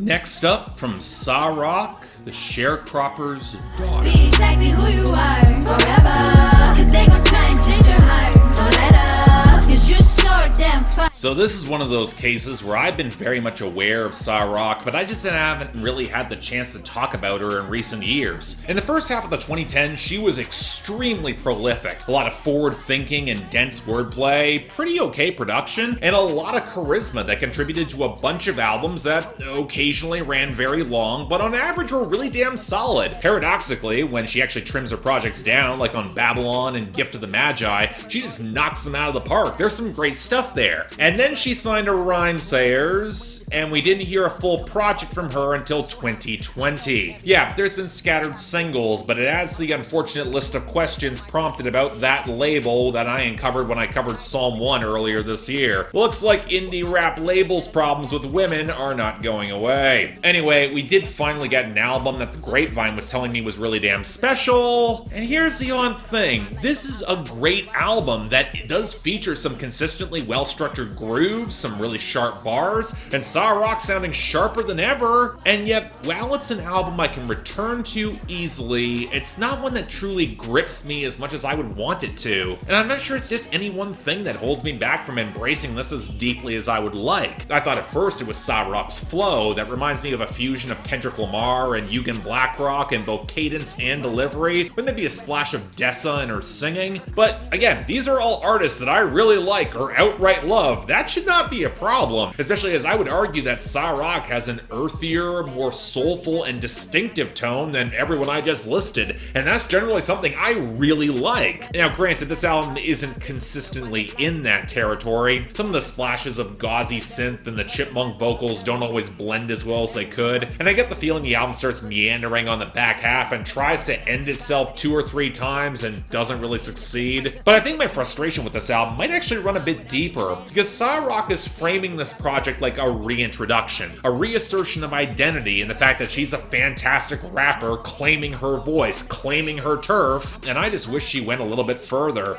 It kind of reminds me a lot of my problems with Elzai and wanting greater conceptual diversity in the songs. And while I understand here it's more justifiable given her absence and how her distinctive presence, she stands for more in rap, but it's also a through line that I've heard many times before, and it's odd when I can so clearly track a lot of her influences. The best moments come from when she's actually getting more personal and distinct and describing the past demons she has had to excise, be they history or old family vices or a music industry that never properly got on board with her more esoteric content. It's one reason that Forever is one of her best songs. But I also do have other niggling frustrations. She talks about wanting to elevate more black women to the art form, but the majority of her features here are men, all of whom deliver well, which coming out of 2020 me, though, feels kind of odd, especially as she emphasized that she's not the typical rap chick who raps about sex. I mean, No Name proved you could do both, and while we're in this territory, black capitalism will never feel as revolutionary as it's framed, even if I do understand its importance to her and the culture. Again, just not for me. But while I'm on there,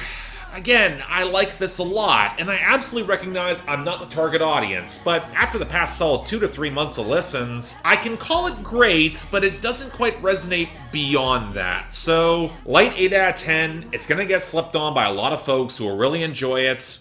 I just wish I liked it more. But beyond that, thanks a lot for sticking around and watching this long. If you'd like to like and subscribe, well, I would be extremely grateful. Beyond that, anything else I might be able to do to improve my presentation, and any one of the past year of reviews full of bad haircuts and questionable camera positioning and horrible lighting, I'd be happy to hear from you. And if you guys want to get involved in putting albums on my schedule, a link to my Discord and to my Patreon is right over here. Discord is one of the levels that's in my Patreon right now. If you want to get access to there, go ahead. And again, please do not feel obligated to do so. I will be fine just as things are. I understand things are tougher out there, but if you want to, options available. But until then, I'm Mark, you're watching Spectrum Pulse, and you're watching a crap ton of me, and I'll see you next time.